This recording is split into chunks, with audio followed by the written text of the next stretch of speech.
नमस्कार, मैं अपने एक बार फिर से आप सबका स्वागत करता हूं मेरे YouTube चैनल नॉलेज एकेडमी में। और आज हम लोग बात करेंगे बिहार शिक्षक भर्ती के बहुत ही इम्पोर्टेंट जो सब्जेक्ट है उसके बारे में। और ये वीडियो आप सबके लिए बहुत ही खास होने वाला है, क्योंकि ज्योग्राफी इसके बाद आपको कुछ और पढ़ने की जरूरत नहीं पड़ेगी। ओके, यानी ज्योग्राफी का पूरा मैराथन क्लास आपके लिए मैं लेके आ रहा हूँ।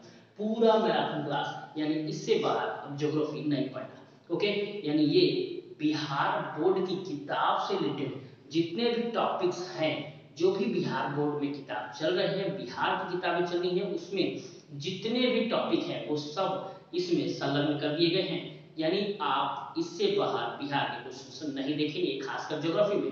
तो ये वीडियो थोड़ा सा लंबा जरूर होगा, लेकिन पूरा देखिएगा, पूरा समझिएगा, क्योंकि अब इससे ज्यादा ज्योग्राफी आपको नहीं पढ़ना। Okay, specially Indian geography. Okay, तो हम लोग क्या क्या पढ़ेंगे इसमें, यानी भारत के बारे में जानेंगे, भारत की इंट्रोडक्शन जानेंगे, भारत का जो पड़ोसी देश है, भारत के जो स्टेट है, टॉपिक ऑफ कैंसर यानी अक्षांश रेखा, देशांतर रेखा, कर्क रेखा, इन सब के बारे में जानेंगे। साथ ही साथ उसमें भौगोलिक प्रदेश देखेंगे, यानी पहाड़, पठार, मैदानी भाग, आइलैंड, तटवर्ती प्रदेश, ये सब देखेंगे। वन देखेंगे, नदियां देखेंगे, नेशनल पार्क देखेंगे, वाइल्ड लाइफ सेंचुरीज देखेंगे इंडिया भर में कि कौन कौन से वाइल्ड लाइफ सेंचुरीज हैं और क्या क्या है, कौन कौन यूनेस्को द्वारा मान्यता प्राप्त है। यानी ये सब टॉपिक्स आपके लिए मैं लेके आया हूँ एक ही वीडियो में। याद रखिएगा, एक ही वीडियो में, तो इसलिए कॉपी कलम लेकर तैयार हो जाइए और कुछ स्पेशल चीजें नोट डाउन करते चलिए। तो चलिए हम लोग स्टार्ट करते हैं आज से। वापस से पूरा ज्योग्राफी एक वीडियो में, याद रखिएगा, पूरा वीडियो एक वीडियो में होगा पूरा ज्योग्राफी। तो जो भी आप तैयारी कर रहे हो, आपकी नजर में है, उन्हें शेयर करिए, सब्सक्राइब करिए चैनल को और लगे रहिए, बने रहिए हमारे साथ। चलिए देखते हैं, हम लोग स्टार्ट करते हैं भारत के बारे में इंट्रोडक्शन से। ओके, तो चलिए हम लोग देखते हैं, स्टार्ट करते हैं कि इंडिया यानी भारत किस तरीके से दिखता है, क्या है और किस कॉन्सेप्ट के साथ, यानी हम पूरा ओवरऑल देखेंगे अभी।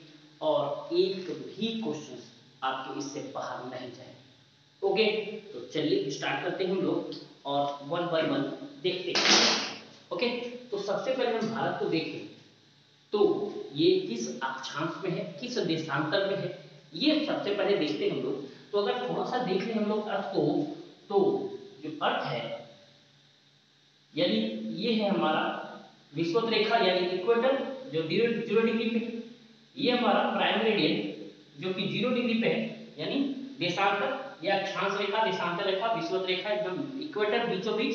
ओके, तो इक्वेटर जो है वो दो भाग में डिवाइड करता है, नॉर्थर्न हेमिस्फीयर और साउथर्न हेमिस्फीयर को।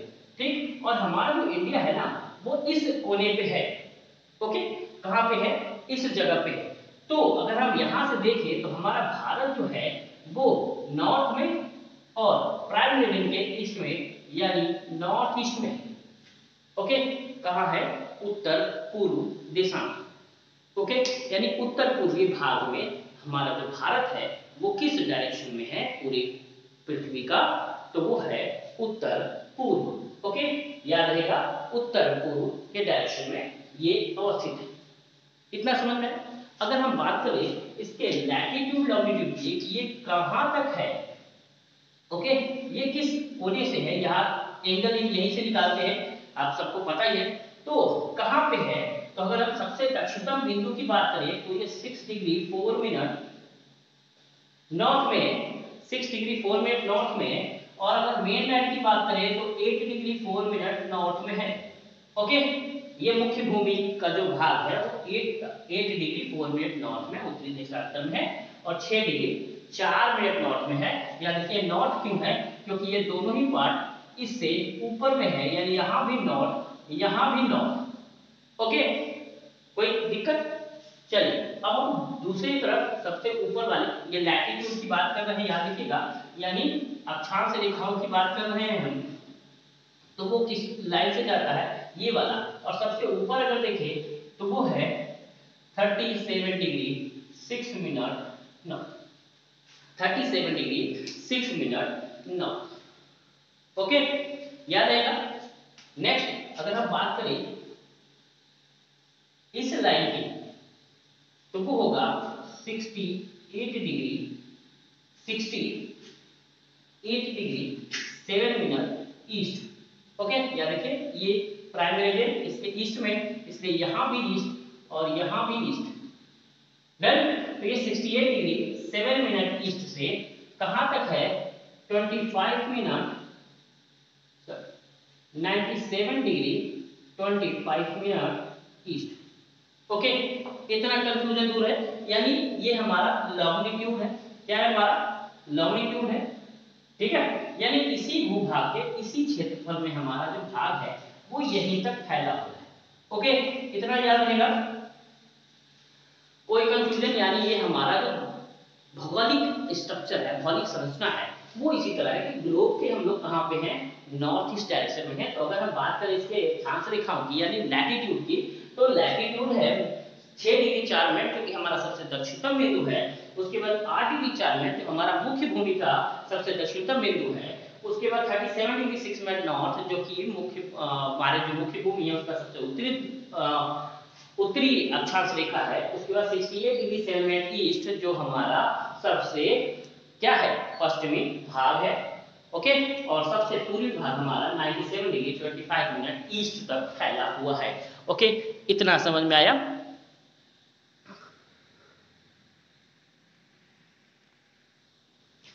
चलिए अब हम लोग बात करते हैं नेक्स्ट। ये तो था हमारा एक अक्षांश दिशांतर रेखा की लैटिट्यूड कि हम किस भूभाग में किस स्थापित है, किस तरीके से हैं, ये डिनोट कर रहा है। ओके, अब हम बात करते हैं कि अगर इसके नाम क्या कहेंगे, तो सबसे दक्षिणतम बिंदु जो है, सबसे दक्षिणतम बिंदु जो है उसका नाम है इंदिरा पॉइंट। क्या नाम है, इंदिरा पॉइंट। ओके, याद रहेगा इंदिरा पॉइंट। अगर हम यहाँ की बात करें सबसे उत्तरी भूभाग उत्तर पॉइंट की, तो वो होगा इंदिरा कॉल। ओके, क्या नाम होगा, इंदिरा कॉल। यानी सबसे दक्षिणतम की बात करें तो वो होगा इंदिरा पॉइंट, और सबसे उत्तर की बात करें तो वो होगा इंदिरा कॉल। ओके, इतना समझ में आया। चलिए नेक्स्ट अगर हम बात करें सबसे पश्चिमतम बिंदु, तो उसको कहते हैं गौहर मोती। कहीं कहीं गौहर मोथा भी लिखा होता है, मोता भी लिखा होता है, याद रखिएगा। तो गौहर मोती, जबकि जहां है गुजरात में है, कहां है, गुजरात में। और वहीं पे अगर हम बात करें सबसे पूर्वी बिंदु की, वो है कीबुथु। क्या है, कीबुथु, ठीक, अरुणाचल प्रदेश में है, याद रखिएगा। कहां पे है ये, अरुणाचल प्रदेश में, कीबुथु, ठीक है। तो यानी सबसे दक्षिणतम बिंदु हमारा होगा इंदिरा पॉइंट, सबसे उत्तरी बिंदु होगा हमारा इंदिरा कॉल, सबसे पश्चिमी बिंदु होगा गौहर मोती, यानी कहीं कहीं गौहर मोता भी लिखा होता है, याद रखिएगा। गौहर मोती जो कि गुजरात में है, ये लद्दाख में है, ये अंडमान निकोबार यानी निकोबार द्वीप में है, और यहाँ पे अरुणाचल प्रदेश में सबसे पूर्वी बिंदु है कीबुथु। अगर हम मेनलैंड की बात करें, मुख्य भूमि की बात करें, सबसे दक्षिणतम बिंदु उसको कहते हैं कन्याकुमारी, कन्याकुमारी, ठीक। और कहीं कहीं केप ऑफ कैमरून भी लिखा होता है। कल क्या लिखा होता है, केप ऑफ कैमरून भी लिखा होता है, याद रखिएगा, केप ऑफ कैमरून भी लिखा होता है। ओके, तो केप ऑफ कैमरून, ठीक। तो ये हमारे कुछ लैटिट्यूड लॉन्गिट्यूड अक्षांश देशांतर रेखा के साथ साथ उस पॉइंट के नाम भी है जो सबसे दक्षिणतम बिंदु होते हैं, और इन सब से क्वेश्चन बनता है, याद रखिएगा। बहुत ही बेहतरीन इंट्रोडक्शन से 1 नंबर की क्वेश्चन जरूर करते हैं। ओके, अगर बात करें इसके एरिया की, तो वो एरिया है 32,87,263 वर्ग किलोमीटर क्षेत्र में ये फैला हुआ है, जो कि विश्व के कुल क्षेत्रफल का 2.43% है। याद रखिएगा, विश्व के कुल क्षेत्रफल का मात्र 2.43% है, और क्षेत्रफल की दृष्टि से देखें तो 7वें पोजीशन पे है, यानी Russia, Canada, China, United State, Brazil, Australia के बाद इंडिया का नंबर आता है 7वें पोजीशन पे, और उसके बाद आता है अर्जेंटीना, कजाकिस्तान और अल्जीरिया। ओके, नेक्स्ट भी आजकल पूछने लगे हैं कि इंडिया के बाद आने वाले कौन से देश हैं, कौन से प्रदेश हैं, तो याद रखिएगा इंडिया के बाद आने वाले प्रदेश है अर्जेंटीना, कजाकिस्तान, अल्जीरिया। ओके, इतना समझ में है। अगर हम जनसंख्या की बात करें तो विश्व की कुल जनसंख्या 17.7% है, के भूभाग जो पॉपुलेशन है वर्ल्ड का कितना परसेंट ये पड़ा है, या देखिएगा क्षेत्रफल में सिर्फ 2.43% और पॉपुलेशन में 17% ये जनसंख्या रखे हुए हैं। अगर हम 21 की बात करें 2021 की, तो 140.76 करोड़ जनसंख्या थी। वहीं 2023 की बात करें तो 142.5 करोड़ की जनसंख्या रखे हुए है। ओके, तो इतना समझ में आया। अब हम देखते हैं थोड़ी इसकी लंबाई चौड़ाई के बारे में कि लंबाई कितनी है इसकी। तो यहां से यहां की जो लंबाई है वो है 3214 किलोमीटर, यानी 3214 किलोमीटर, यानी इंदिरा कॉल से लेके कन्याकुमारी तक की लंबाई है। वहीं पे हम बात करें इसके चौड़ाई की, या ईस्ट वेस्ट नॉर्थ यानी ईस्ट से वेस्ट के लंबाई की, या तो लंबाई कहे तो ईस्ट वेस्ट या चौड़ाई कहे तो ईस्ट वेस्ट, ये हो सकता है, तो जो भी आप नंबर समझो। तो इसका है 2933 किलोमीटर, यानी 2933 किलोमीटर, यानी हमारे भारत देश की चौड़ाई जो है वो 2933 किलोमीटर है, वही लंबाई जो है 3214 किलोमीटर है। ओके, इतना समझ में आया। ये बहुत ही बेसिक सी चीजें हैं जो अमूमन आप सबको जानना चाहिए, जरूरी है, और क्वेश्चन जरूर बन जाते हैं यहाँ से, जो कि आने के चांसेस आपके एग्जाम में 100% है। ओके, तो चलिए अब इतना तो हमने समझ लिया, हमने सीख लिया, यानी लैटिट्यूड लॉन्गिट्यूड देख लिया, देशांतर रेखाएं अक्षांश रेखाएं देख लिया, उसके पॉइंट देख लिया, उसकी लंबाई चौड़ाई भी देख लिया। तो जरा से बताइए इसका भारत देश का जो मैपिंग है, जो आकृति है, जो आकार है, वो किस तरीके का होगा। ओके, वो किस तरीके का होगा। तो आकार की अगर हम बात करें तो जरा देखिए इसका आकार किस फॉर्मेट में होगा। जरा देखिए कैसे बना है ये, यानी ये इस छोर में इस आकार में बना है, यानी अगर हम इसको बोले तो ये क्या होगा, एक रेक्टेंगुलर शेप ले रहा है। ओके, यानी किस तरह का शेप है ये, एक चतुर्भुजीय शेप है, यानी इसका जो आकार है वो कैसा है, एक चतुर्भुज के समान है, यानी चतुर्भुज के समान है। ओके, तो भारत देश का आकार जो है वो किस तरीके का होगा, एक चतुर्भुजीय आकार होगा। डन, इतना समझ में आया, कोई कंफ्यूजन, कोई किसी प्रकार की कोई दिक्कत। ओके, तो कमेंट करके जरूर बताते रहिएगा। अगर कुछ और भी आपको पूछना है या ऐड ऑन करना है या कुछ भी है, कमेंट करके जरूर बताइएगा। मैं पूरी बात पूरी तह तक जाके आपको क्लियर कराऊंगा। ओके, तो ये था लंबाई चौड़ाई। नेक्स्ट हम देखते हैं कि ट्रॉपिक ऑफ कैंसर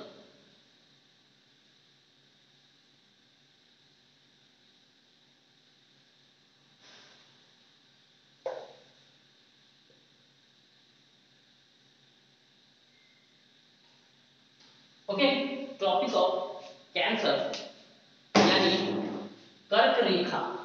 कौन सा रेखा, कर्क रेखा भारत को बीचों बीच दो बराबर भागों में बांटता है, यानी ऊपर वाले को उत्तर भारत और नीचे वाले को दक्षिण भारत। ओके, ऊपर वाले को उत्तर भारत और नीचे वाले को दक्षिण भारत में बांटने का काम करता है हमारी जो कर्क रेखा है वो।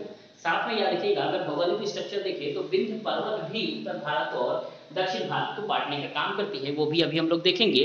पूरा का पूरा ज्योग्राफी हम लोग इसी वीडियो में देखेंगे। ओके, तो अब इस स्टेट में यानी इस लाइन पे कौन कौन से स्टेट होते हैं, कौन कौन से राज्य हैं, ये देख लेते हैं हम लोग। तो सबसे पहले है गुजरात, फिर थोड़ा सा पार्ट जो पड़ता है वो राजस्थान का पड़ जाता है, बहुत ही माइन्यूट सा पार्ट जो है वो राजस्थान का है। उसके बाद सबसे ज्यादा पार्ट जिसका है वो है मध्य प्रदेश। कौन सा है, मध्य प्रदेश, इसका सबसे बड़ा सा पार्ट इसका पड़ता है। उसके बाद छत्तीसगढ़, झारखंड, वेस्ट बंगाल। ओके, यानी गुजरात, राजस्थान, मध्य प्रदेश, छत्तीसगढ़, झारखंड, वेस्ट बंगाल। ओके, और उसके बाद है त्रिपुरा और मिजोरम। त्रिपुरा, मिजोरम। ओके, याद रहेगा त्रिपुरा, मिजोरम, यानी गुजरात, राजस्थान, मध्य प्रदेश, छत्तीसगढ़, झारखंड, वेस्ट बंगाल, त्रिपुरा और मिजोरम कितने हो गए? 1 2 3 4 5 6 7 8 यानी 8 राज्यों से होकर हमारा ट्रॉपिक ऑफ कैंसर यानी कर्क रेखा गुजरता है। 8 राज्यों से होकर हमारे कर्क रेखा गुजरता है, याद रहेगा।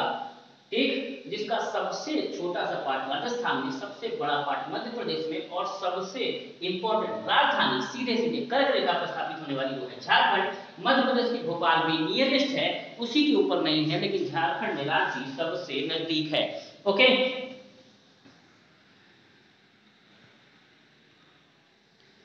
थोड़ी सी दिक्कत कैमरे में है, लेकिन आई थिंक आपको मैसेज जो जा रहा है वो सटीक जा रहा है, आपको समझ में आ रहा है कि हो क्या रहा है। ओके, तो थोड़ी दिक्कत है, थोड़ा एडजस्ट करने में थोड़ी प्रॉब्लम हो रही है कैमरे पर, लेकिन आई थिंक आपको समझ में आ रहा होगा हर चीज की क्या प्रॉब्लम है।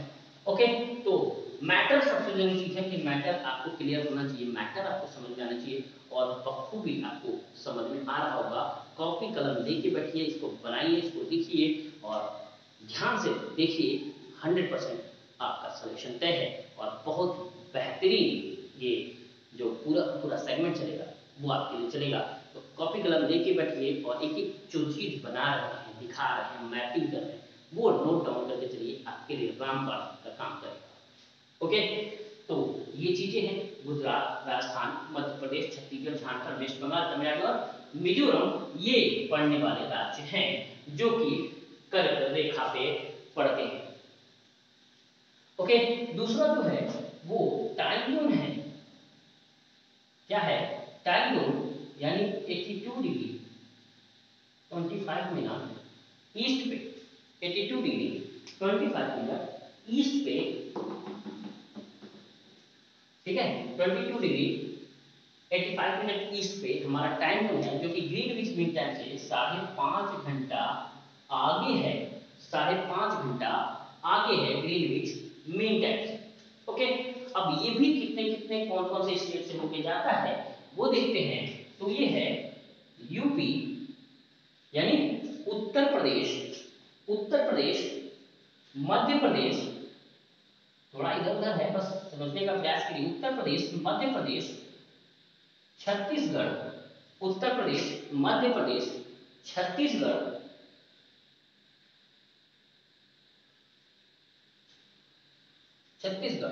आंध्र प्रदेश। ओके, आंध्र प्रदेश ये होते हुए ये बाहर आता है, यानी ये 1 2 3 4 जगहों से होके गुजरता हुआ प्रदेश है।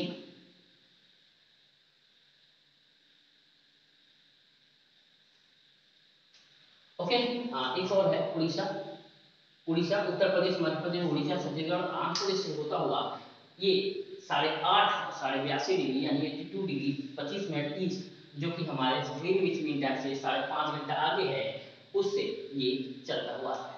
इतना क्लियर हुआ, यानी हम लोगों ने देखा क्या? लैटिट्यूड, लॉन्गिट्यूड, उसके पॉइंट, लंबाई, चौड़ाई और ट्रॉपिक ऑफ कैंसर यानी कर्क रेखा पे पड़ने वाले राज्य और समय यानी ग्रीनविच मीन टाइम। ओके, साथ ही साथ हमने एरिया देखा, विश्व का कुल क्षेत्रफल देखा, और जनसंख्या देखा, ये सब चीजें देखें। और अब देखते हैं हम लोग इसमें भी और भी हम लोग अभी देखते हैं अभी इसके अलावा इसके अंदर कुछ और भी पॉइंट्स हैं, जरा नोट डाउन करते रहिए। ओके,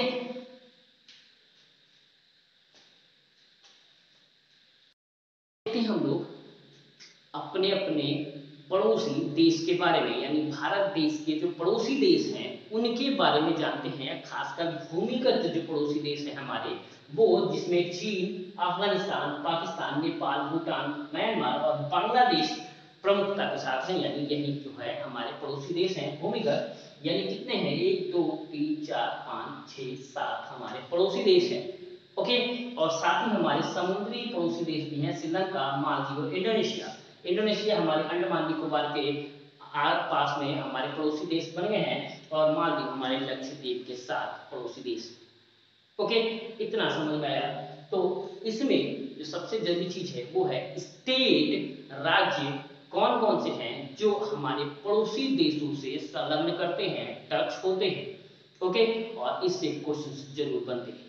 तो तो चलिए हम लोग देखते हैं राज्य वाइज कि कौन कौन से हैं। और सबसे पहला जो सबसे ज्यादा सीमा क्षेत्र बनाता है, सीमा एरिया जो सबसे ज्यादा है, वो हमारा बांग्लादेश है, जिसके साथ भारत का सबसे लंबी सीमा क्षेत्र बनती है, और वो है 4096.7 किलोमीटर, जो कि वेस्ट बंगाल, मेघालय, मिजोरम, त्रिपुरा, असम के साथ लेके आता है। ओके, याद रहेगा, वेस्ट बंगाल, मेघालय, मिजोरम, त्रिपुरा और असम के साथ आता है, याद रखिएगा। इससे क्वेश्चन बनता ये कि ऐसा कौन सा राज्य है जो तीनों तरफ से बांग्लादेश से घिरा हुआ है, और वो राज्य है त्रिपुरा। कौन सा राज्य है? त्रिपुरा, जो तीनों तरफ से बांग्लादेश से घिरा हुआ है, जो कि कुछ इस कदर यहाँ पे, ओके, इस कदर है, याद रहेगा। चलिए नेक्स्ट है चीन। चीन 3488 किलोमीटर का एरिया है। हिमाचल प्रदेश, उत्तराखंड, सिक्किम, भूटान यहाँ है, सिक्किम, अरुणाचल प्रदेश और लद्दाख। याद रखिएगा, लद्दाख अब एक यूनियन टेरिटरी है, आप सबको पता ही है। तो अब एक यूनियन टेरिटरी लद्दाख के साथ टच होता है। याद रखिएगा, जम्मू कश्मीर नहीं है, जम्मू कश्मीर को भूल जाना है, क्योंकि जम्मू कश्मीर अब इस एरिया में आ गया है। तो जम्मू कश्मीर को भूल जाना है और याद क्या रखना है, लद्दाख एक यूनियन टेरिटरी। तो पहले हम लोग क्या याद करते थे कि यहाँ पे जम्मू कश्मीर हुआ करता था, ठीक, यानी हिमाचल प्रदेश, उत्तराखंड, सिक्किम, अरुणाचल प्रदेश के बाद जम्मू कश्मीर हुआ करता था, जो कि अब नहीं है। जम्मू कश्मीर को तोड़ दिया गया है, लद्दाख और जम्मू कश्मीर यूनियन टेरिटरी में, और लद्दाख आ गया है, याद रखिएगा। तो ये जो गलतियां हैं वो ना। नेक्स्ट पाकिस्तान के साथ 3323 किलोमीटर का है। गुजरात, राजस्थान, पंजाब, जम्मू एंड कश्मीर और लद्दाख, याद रखिएगा, यहाँ पे जम्मू कश्मीर और लद्दाख दोनों ही यूनियन टेरिटरी यहाँ पे आ रहे हैं। कहाँ पे? पाकिस्तान से, यानी 3 राज्य और 2 केंद्र शासित प्रदेशों के साथ पाकिस्तान का सीमा क्षेत्र लगा हुआ है, यानी गुजरात, राजस्थान, पंजाब, जम्मू कश्मीर और लद्दाख। ओके, पाकिस्तान के साथ, वहीं नेपाल के साथ 1751 किलोमीटर का क्षेत्र है, जो कि यूपी, बिहार, वेस्ट बंगाल, सिक्किम और उत्तराखंड के राज्य संलग्न होते हैं। म्यांमार का देखें तो 1633 किलोमीटर है। अरुणाचल प्रदेश, नागालैंड, मिजोरम और मणिपुर के क्षेत्र लगे पड़े हैं। वहीं भूटान में 699 किलोमीटर है, जो कि वेस्ट बंगाल, सिक्किम, अरुणाचल प्रदेश और असम के साथ, याद रखिएगा, यहीं से म्यांमार का देश निकलता है। तो वेस्ट बंगाल, सिक्किम, अरुणाचल प्रदेश और असम के साथ। और अफगानिस्तान 106 किलोमीटर का क्षेत्र सबसे ऊपर वाले क्षेत्र से सटा है, और वो लद्दाख यानी पीओ के क्षेत्र से सटा हुआ है। एकमात्र जो यूनियन टेरिटरी है, पहले जम्मू कश्मीर हुआ था, अब एकमात्र यूनियन टेरिटरी लद्दाख के साथ ये टच करता है, वो भी पीओ के क्षेत्र से टच करता है, यानी टोटल 15,106.7 किलोमीटर का जो एरिया है वो ये लिया पड़ा है। ओके, याद रखिएगा, यहाँ पे 2M है, 1M का है, याद रखिएगा, ये क्वेश्चन अक्सर बनता है। मिजोरम और मणिपुर किसके साथ है? म्यांमार के साथ, ठीक। वहीं पे यहाँ पे भी 2M है, 1M गायब है, जो कि है बांग्लादेश के साथ, ठीक। तो ऐसे क्वेश्चंस बनते हैं, इसलिए डिस्टर्ब मत होइएगा। यहाँ पे मेघालय, मिजोरम नहीं है, तो क्या मिजोरम है तो क्या नहीं है? मणिपुर नहीं है। और अगर मिजोरम और मणिपुर है तो मेघालय नहीं, ये याद रखिएगा, बहुत जरूरी चीज है। और इस छोर में मेघालय है, तो आप समझ सकते हैं कि म्यांमार के साथ मेघालय होना असंभव है। ओके, थोड़ा मैप अगर दिमाग में रहेगा तो आप ये गलती कभी नहीं करेंगे। ओके, तो ये हमारे पड़ोसी देश, ठीक। तो अब हम लोग बात करते हैं इसके ज्योग्राफिकल एरिया के, भौगोलिक प्रदेशों के बारे में। ओके, तो चलिए हम लोग देखते हैं भौगोलिक प्रदेश, इसको नोट डाउन कर लीजिए। ओके, तो चलिए कुछ सब इम्पोर्टेंट फैक्ट देख लेते हैं जो हमारे ज्योग्राफी से रिलेटेड है। तो भारत में सबसे लंबी समुद्री सीमा वाला राज्य है गुजरात, जो 1251 वर्ग किलोमीटर क्षेत्र में फैला है। भारत के सबसे कम जलीय सीमा वाला राज्य है गोवा, 101 किलोमीटर क्षेत्र में फैला हुआ है, वर्ग किलोमीटर क्षेत्रफल में फैला हुआ है। भारत में सबसे लंबी जलीय सीमा वाला केंद्रशासित प्रदेश है अंडमान एंड निकोबार, जो 1962 वर्ग किलोमीटर क्षेत्रफल में फैला हुआ है। भारत में सबसे छोटी जलीय सीमा वाला केंद्रशासित प्रदेश है दमन और दीव, जो 51 वर्ग किलोमीटर क्षेत्र में फैला हुआ है। भारत की जलीय समुद्री सीमा को छूने वाला राज्य है गुजरात, आंध्र प्रदेश, तमिलनाडु, महाराष्ट्र, केरला, उड़ीसा, कर्नाटका, पश्चिम बंगाल और गोवा। ओके, तो यह देखिएगा इस कोने से लेके इस कोने तक जो भी फैले हुए हैं उनके राज्य है, यानी गुजरात है, आंध्र प्रदेश है, तमिलनाडु है, महाराष्ट्र है, केरला है, उड़ीसा है, कर्नाटक और पश्चिम बंगाल और गोवा है। ओके, भारत की कुल जनसंख्या है 140।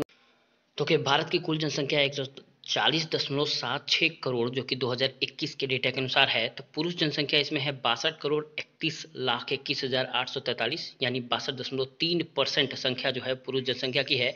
महिला जनसंख्या देखें तो 58,74,47,730, यानी 58.7% महिला अपने भारत देश में है। वहीं ग्रामीण जनसंख्या है 83.34 करोड़, यानी 68.8% लोग ग्रामीण जनसंख्या में है, और यही वजह है कि भारत को ग्रामीण देश कहा जाता है। वहीं शहरी जनसंख्या है 37.71 करोड़, जो कि 31.2% शहरी जनसंख्या में लोग रहते हैं भारत के। दशकीय जनसंख्या वृद्धि दर अगर देखें तो 17.7% है, जो कि 2001 और 11 तक है। 1 से 2011 के बीच का दशकीय वृद्धि दर याद रखिएगा 17.7% है। ये बहुत ज़्यादा नहीं कहते हैं, इसको औसतन कहते हैं। ओके, तो वृद्धि दर जो है जो बहुत अभी जो है वो घट भी रहा है पिछले दशकीय, अगर देखें दशकीय जो जनसंख्या है वृद्धि दर है उसके अनुसार। ओके, लिंगानुपात देखें तो 934 प्रति हजार पुरुषों पे है, याद देखिएगा। जनसंख्या घनत्व 382 प्रति वर्ग किलोमीटर है, याद देखिएगा। जनसंख्या घनत्व तो बहुत ही क्वेश्चन पूछ लेते हैं, जनसंख्या घनत्व कितना है, तो 382 प्रति वर्ग किलोमीटर है। साक्षरता 74.04% है, वहीं पुरुष साक्षरता 87.14% है और महिला साक्षरता 65.46% है। ओके, सर्वाधिक क्षेत्रफल वाला राज्य देखिए, अगर हम लोग हालांकि नंबर 1 देखते हैं लेकिन टॉप 3 देख लेते हैं, क्योंकि अमूमन क्वेश्चंस फर्स्ट ना के सेकंड और थर्ड वाले भी पूछ लिए जाते हैं। तो राजस्थान है 3,82,289 वर्ग किलोमीटर क्षेत्रफल में।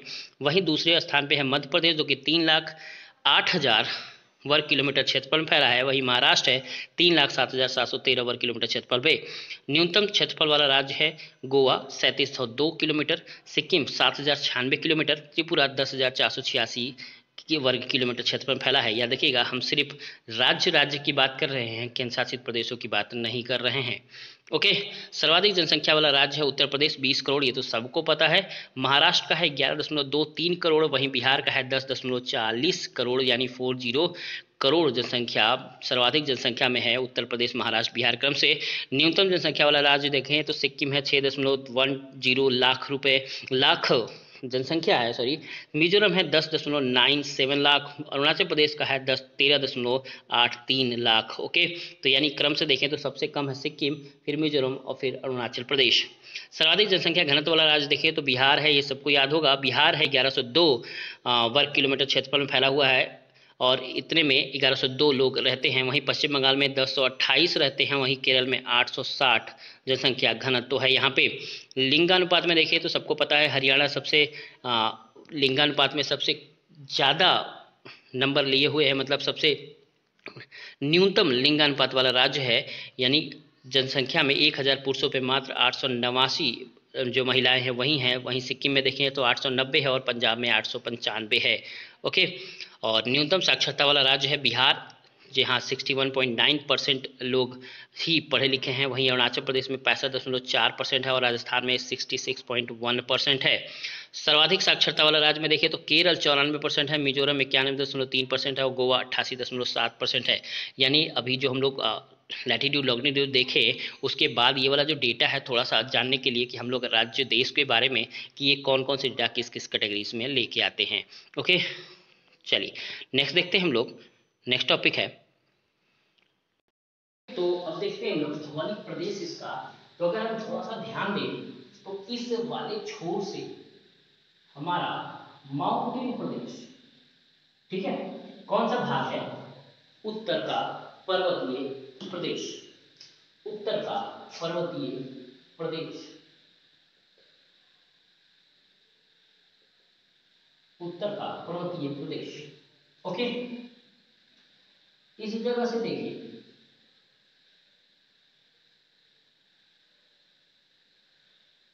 तो है मैदान,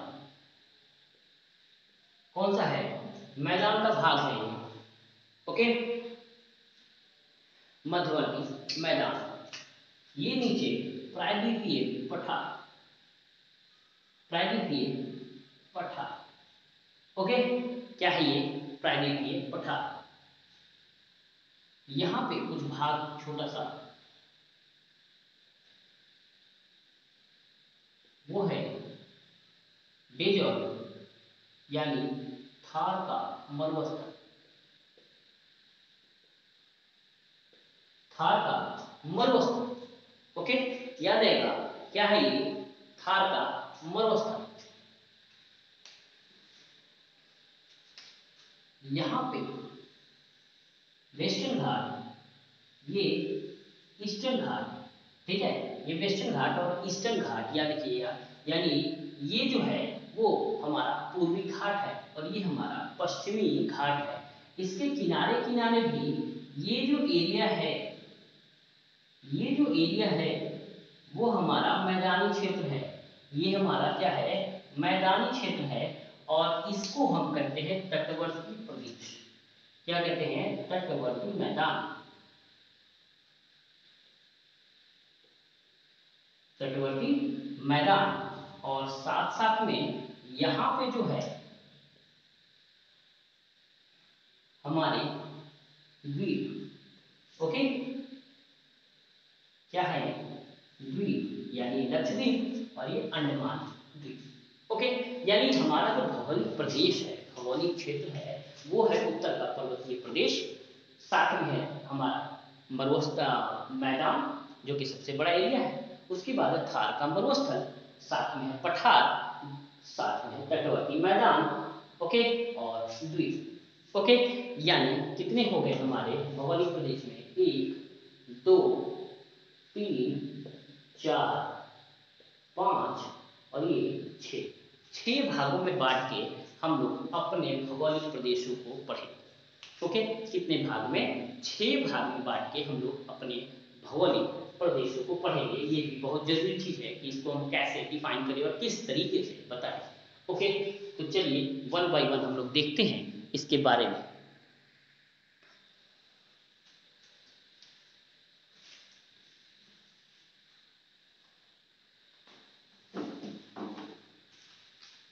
तो सबसे पहले देखते हैं हम लोग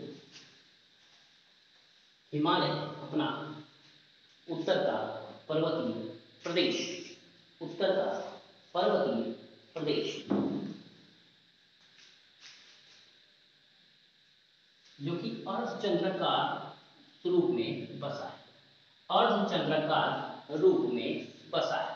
ठीक, अर्धचंद्राकार याद रहेगा। फैला है नागा पर्वत से, नागा पर्वत से नामचा बरवा पर्वत, नामचा बरवा पर्वत। ओके, यानी सिंधु नदी से ब्रह्मपुत्र नदी तक। कहां तक? ब्रह्मपुत्र नदी तक।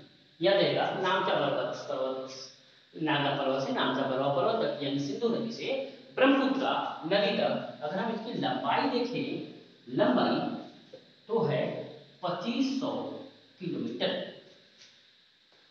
कितना है? 2500 किलोमीटर। वहीं इसकी चौड़ाई अगर देखें तो यहाँ पे है 400 किलोमीटर और सबसे कम इस एरिया में है वो है 160 किलोमीटर। यानी एक एवरेज देखें तो 160 से 400 किलोमीटर का क्षेत्रफल यानी एरिया जो चौड़ाई है वो ये लिए पड़ा है और साथ में 2500 किलोमीटर का क्षेत्र ये कवर करता है। ओके, इतना जो क्षेत्र है वो ये कवर करता है। ओके, अगर हम हिमालय की बात करें तो वो 4 भाग में डिवाइड है। अगर हम उत्तर से पूरा अपने देश से बात करें तो 3 भाग में, और ऐसे अगर देखिए तो हिमालय जो है वो 4 भाग में डिवाइड है। ओके, यानी ये एक पैरेलल वे में है। ठीक, यानी ये इसका जो स्ट्रक्चर है वो कुछ इस तरीके से बना है। ओके, यानी इस तरह से माउंटेन है, तो हम लेकिन ऐसे दिखाए हैं। तो ये सबसे पहला जो है वो ट्रांस हिमालय है, ट्रांस हिमालय। इसको कहते हैं ग्रेट हिमालय, यानी हिमाद्री यानी बृहद हिमालय। ये है मिडिल हिमालय, मिडिल हिमालय यानी मध्य हिमालय यानी हिमाचल। और ये है शिवालिक, शिवालिक। ओके,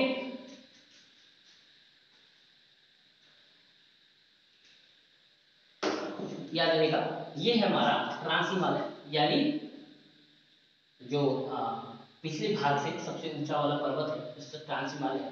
उसके बाद हमारा ग्रेट हिमालय यानी हिमाद्री है, यानी बर्फ से ढके होने की वजह से इसे हिमाद्री कहते हैं। बृहद हिमालय है, ग्रेट हिमालय है। ओके, उसके बाद हमारा आता है मिडिल हिमालय जिसे हम हिमाचल कहते हैं। ओके, और लास्ट है सबसे वो है शिवालिक। क्या है? शिवालिक। डन। अगर इसकी एवरेज हाइट देखें तो है 6000 मीटर, इसकी एवरेज हाइट देखें तो है 100 मीटर। क्या है? 100 मीटर। इसकी एवरेज हाइट देखें तो है 3700 से 4500 मीटर, 3700 से 4500 मीटर।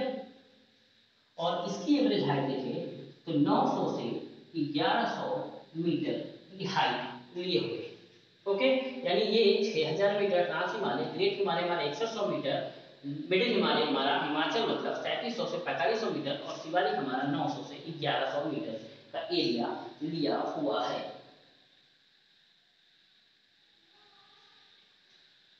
ओके,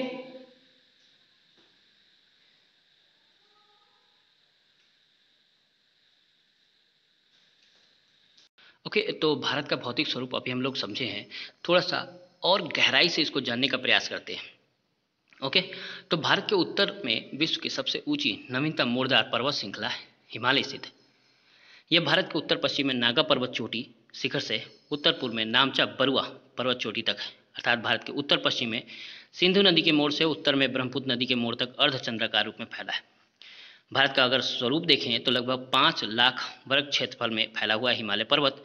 इसी की लंबाई पश्चिम से पूर्व लगभग 2500 किलोमीटर है, उत्तर से दक्षिण चौड़ाई 160 से 400 किलोमीटर है, जो अभी अभी मैंने आपको पिक्चर के माध्यम से समझाया भी है। इसकी औसत समुद्र से ऊंचाई है 6000 मीटर। ओके, यहाँ पर्वत श्रृंखला पश्चिम की ओर चौड़ी है यानी 400 किलोमीटर है, वहीं पूरब की ओर 160 किलोमीटर संकरी होती जाती है, जबकि इसकी ऊंचाई पूर्व की ओर अधिक और जैसे पश्चिम की ओर बढ़ते हैं उसकी ऊंचाई कम होती जाती है।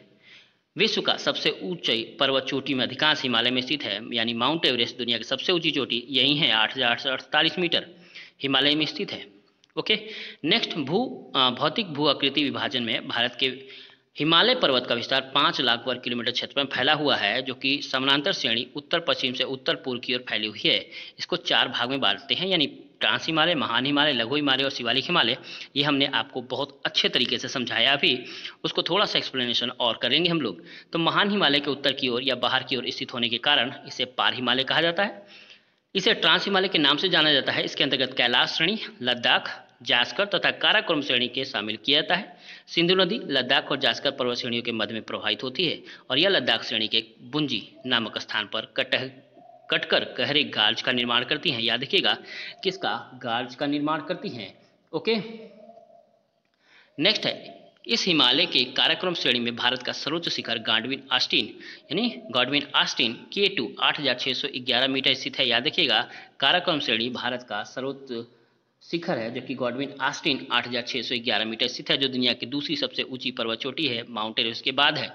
ट्रांस हिमालय परतदार चट्टानों से निर्मित है, यहाँ वनस्पति के पूर्ण अभाव पाया जाता है। सिंधु सतलज ब्रह्मपुत्र नदी का उद्गम स्थल इसी हिमालय से है। याद रखिएगा सिंधु सतलज ब्रह्मपुत्र नदियों का जो उद्गम है वो ट्रांस हिमालय से ही माना जाता है। दूसरा है महान हिमालय यानी ग्रेट हिमालय। इस हिमालय की पर्वत श्रृंखला का प्रमुख पर्वत श्रेणी है। इसकी औसत ऊंचाई 100 मीटर है, औसत चौड़ाई है 25 किलोमीटर। यह एक सतत श्रेणी है, इसे दर्रों के माध्यम से पार किया जाता है। इसकी दक्षिणी ढाल तीव्र और उत्तरी ढाल मध्यम होती है। सर्वाधिक ऊंचाई के कारण इसे बृहद हिमालय की संज्ञा दी जाती है, जिसके कारण इसको पार कर पाना काफी कठिन है। इसमें सालों भर बर्फ से ढके रहने के कारण इसे हिमाद्री के नाम से पुकारा जाता है। इस श्रेणी का निर्माण 6.5 करोड़ वर्ष पूर्व आदि नूतन काल में हुआ। इस श्रेणी के आंतरिक भाग में जीवाश्म रहित चट्टानें पाई जाती हैं। याद रखिएगा, यानी जो अग्नीय चट्टान है उस तरह के जो फीचर्स हैं, कैरेक्टर है, वो पाया जाता है। इसके ऊपरी में अवसादी यानी परतजार चट्टानों की परत है, किंतु अपरदन के कारण वर्तमान समय में परतजार चट्टानें पूरी तरह से नष्ट हो गई हैं और आंतरिक भाग की अजैविक चट्टानें बाहर निकल गई हैं। इसमें ग्रेनाइट है, निस्ट है, सिस्ट है।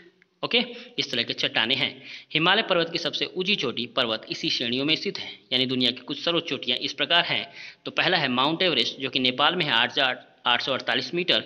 कंचनजंगा, जो भारत की दूसरी सबसे ऊंची चोटी कही जाती है, पहली थी, अब दूसरी हो गई 8,598। मकालू 8,481। धौलागिरी नेपाल 8,172। नंगा पर्वत भारत में 8,126। अन्नपूर्णा नेपाल में है 8,078। नंदा देवी भारत में है 7,817। कॉमेट भारत में है 7,556। नामचा बरुआ भारत में 7,756 और गरुला मंधाता नेपाल में है 7,728। ओके, याद रखिएगा, गोंडविन आश्रम मैंने ऊपर ही लिख दिया था, इसलिए यहाँ पे नहीं लिखा। ओके, महान हिमालय के कई दर्रे भी हैं, याद रखिएगा, दर्रे काफ़ी पूछा जाता है, याद रखिएगा। तो दर्रे है जम्मू कश्मीर, बुर्जिला और जोजिला दर्रा यहाँ पे। हिमाचल प्रदेश में सिपकिला और बारचाला दर्रा है। उत्तराखंड में थांगला या लिपुलेख दर्रा है। सिक्किम में नाथुला है और अरुणाचल प्रदेश में बोमीडीला है। याद रखिएगा, दर्रा वो पास होता है जहाँ से एक जगह से दूसरी जगह हम लोग जा सकते हैं। ओके, तो यहाँ पे जम्मू कश्मीर में बुर्जिला और जोजिला दर्रा है। हिमाचल प्रदेश में सिपकिला और बारालाचा दर्रा है। उत्तराखंड में थांगला या लिपुलेख दर्रा है। सिक्किम में नाथुला और जलेपला है और अरुणाचल प्रदेश में बोमीडीला। ओके, महान हिमालय में सालों भर बर्फ से ढके रहने की वजह से यहाँ बहुत सारी हिम नदियाँ प्रभावित होती है, जैसे गंगोत्री, जेमू और मिलक प्रमुख है। लघु हिमालय इस श्रेणी में हिमाचल प्रदेश, मध्य और निम्न हिमालय से के नाम से भी जाना जाता है।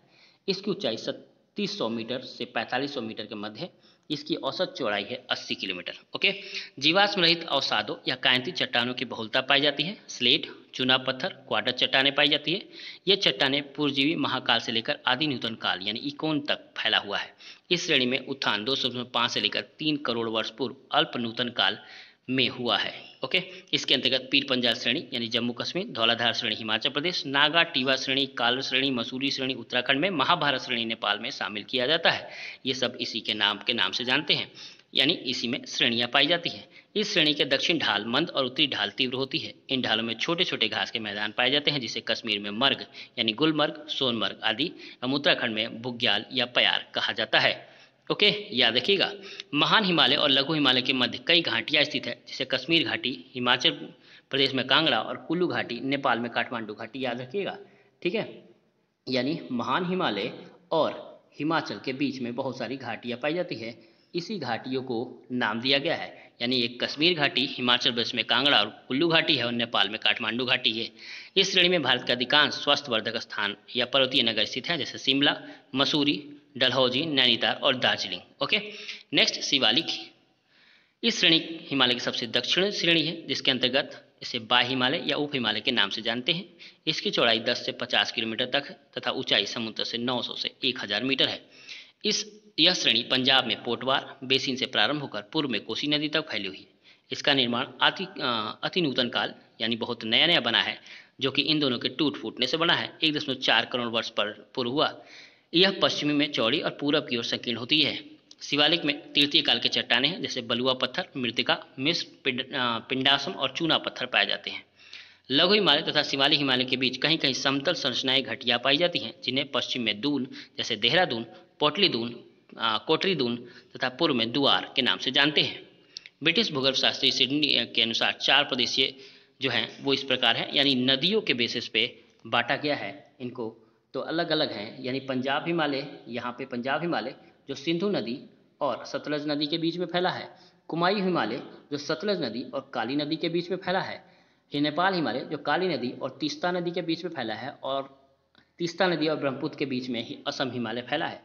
ओके, यानी पंजाब हिमालय, कुमायूं हिमालय, नेपाल हिमालय और असम हिमालय, ये 4 भागों में बांटा गया है। वहीं पंजाब हिमालय 560 किलोमीटर क्षेत्र का है, कुमायूं 320, नेपाल 800 और असम 750 किलोमीटर क्षेत्रफल में फैला हुआ है।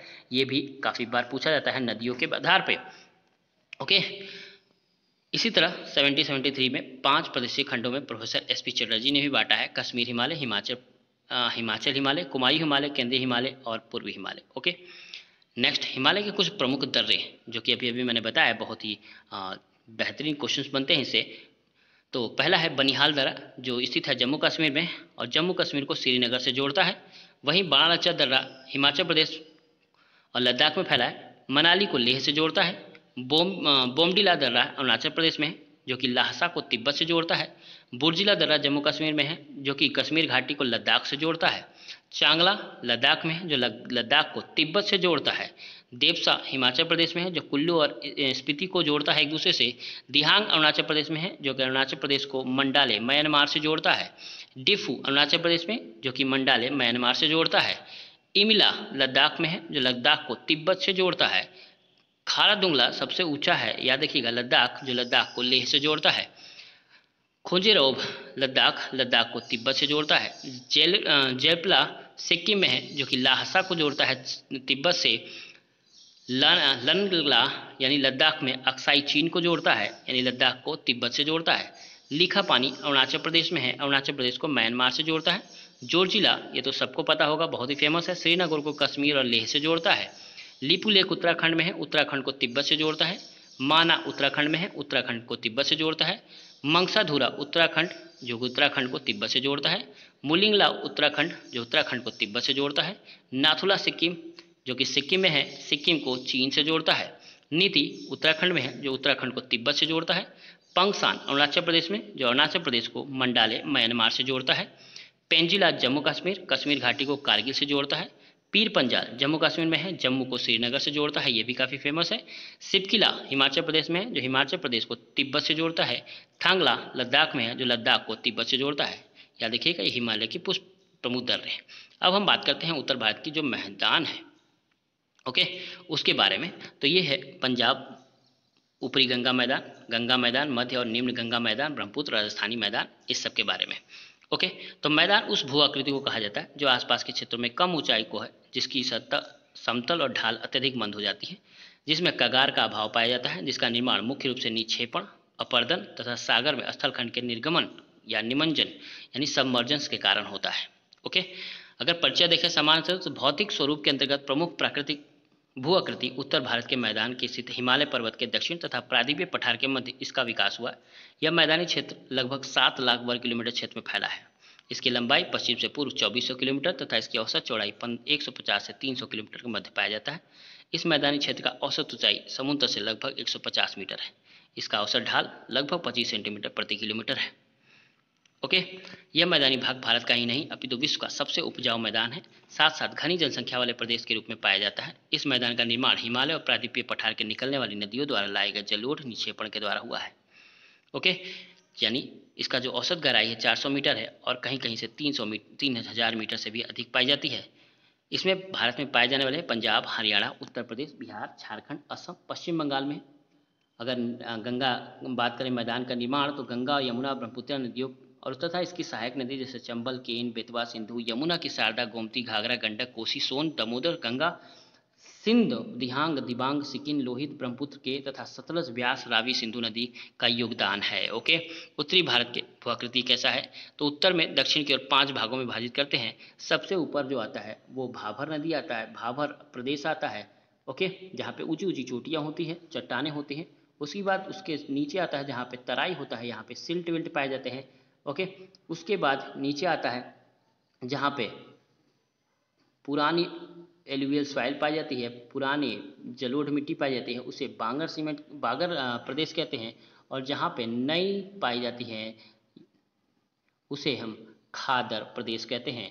और लास्ट में डेल्टा बनाता हुआ समुद्र में गिर जाता है। भाजर हिमालय का जो पूरा भाग है वो हम लोगों ने देखा कैसे कैसे बृहद हिमालय, मध्य हिमालय, शिवालिक आया। अब हम लोग देखेंगे नदियों के आधार पे, यानी क्षैतिज विभाजन हिमालय का। ओके, या देखिएगा क्षैतिज विभाजन पढ़ाई है, अर्धचंद्राकार क्षेत्र में फैला हुआ, आकार में फैला हुआ है। तो अब हम नदियों के आधार पर देखेंगे तो सिंधु नदी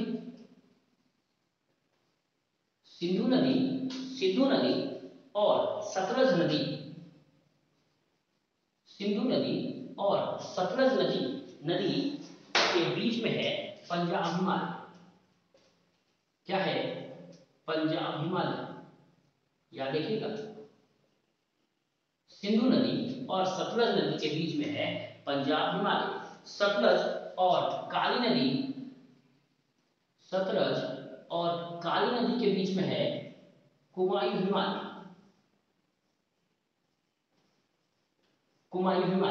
सतलज और काली नदी के बीच में है कुमायूं हिमालय। याद रहेगा, काली और तीस्ता नदी के बीच में है, काली और तीस्ता नदी के बीच में है नेपाल हिमालय। नेपाल हिमालय, काली नदी और तीस्ता नदी के बीच में है नेपाल हिमालय। ओके, और तीस्ता और ब्रह्मपुत्र नदी, तीस्ता और ब्रह्मपुत्र नदी के बीच में है असम हिमालय। कौन सा हिमालय है? असम हिमालय। याद रहेगा, असम हिमालय। ओके, तो सिंधु नदी और सतलज नदी के बीच है पंजाब हिमालय, सतलज और काली नदी के बीच है कुमायूं हिमालय, काली तीस्ता के बीच में है नेपाल हिमालय और तीस्ता और ब्रह्मपुत्र बीच में है असम हिमालय। ये काफी बार पूछा जाएगा क्वेश्चन है ये। ठीक, अगर हम बात करें पंजाब हिमालय की, तो वो है 560 किलोमीटर एरिया में फैला हुआ, 560 किलोमीटर एरिया में फैला हुआ है पंजाब हिमालय। पंजाब, हरियाणा और इन सब एरियाओं में फैला हुआ है ये पंजाब हिमालय। वही सतलज और काली नदी की बात करें तो वो है 320 किलोमीटर, 320 किलोमीटर का एरिया में फैला हुआ है सतलज और काली नदी के बीच में कुमायूं हिमालय। काली और तीस्ता नदी के बीच में जो सबसे लंबा एरिया फ्लो करता है वो है 800 किलोमीटर का एरिया, 800 किलोमीटर का एरिया है ये। ओके, यानी सबसे लंबा जो है वो यही हिमालय है, नेपाल हिमालय सबसे बड़ा क्षेत्रफल घेरे पड़ा है। ओके, और दूसरा जो है असम हिमालय जो है 750 किलोमीटर का एरिया। ओके, याद रखेगा।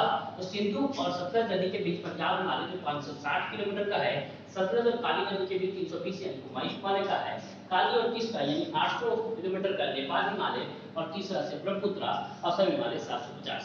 ओके, यहाँ तक समझ में आया। अभी हम लोगों ने देखा जो हिमालय है उसका उत्पादन यानी ऊपर से लेकर नीचे तक वाला कॉन्सेप्ट। ठीक है, और उसके बाद इसका क्षैतिज यानी नदियों के आधार पर भी हम लोगों ने देख लिया, यानी उत्तर का हिमालय अभी समाप्त हुआ। अब हम लोग देखते हैं कि भारत का मैदानी क्षेत्र कौन कौन से है और किस तरीके से इसको डिस्ट्रीब्यूट किया जाता है। ओके, चलो देखें हम लोग।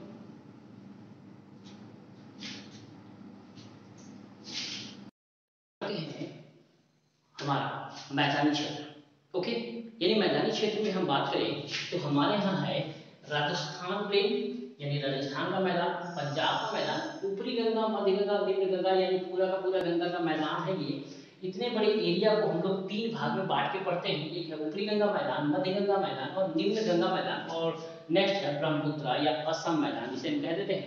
यानी हमारे पास मैदान जो है वो 4 प्रकार के हैं।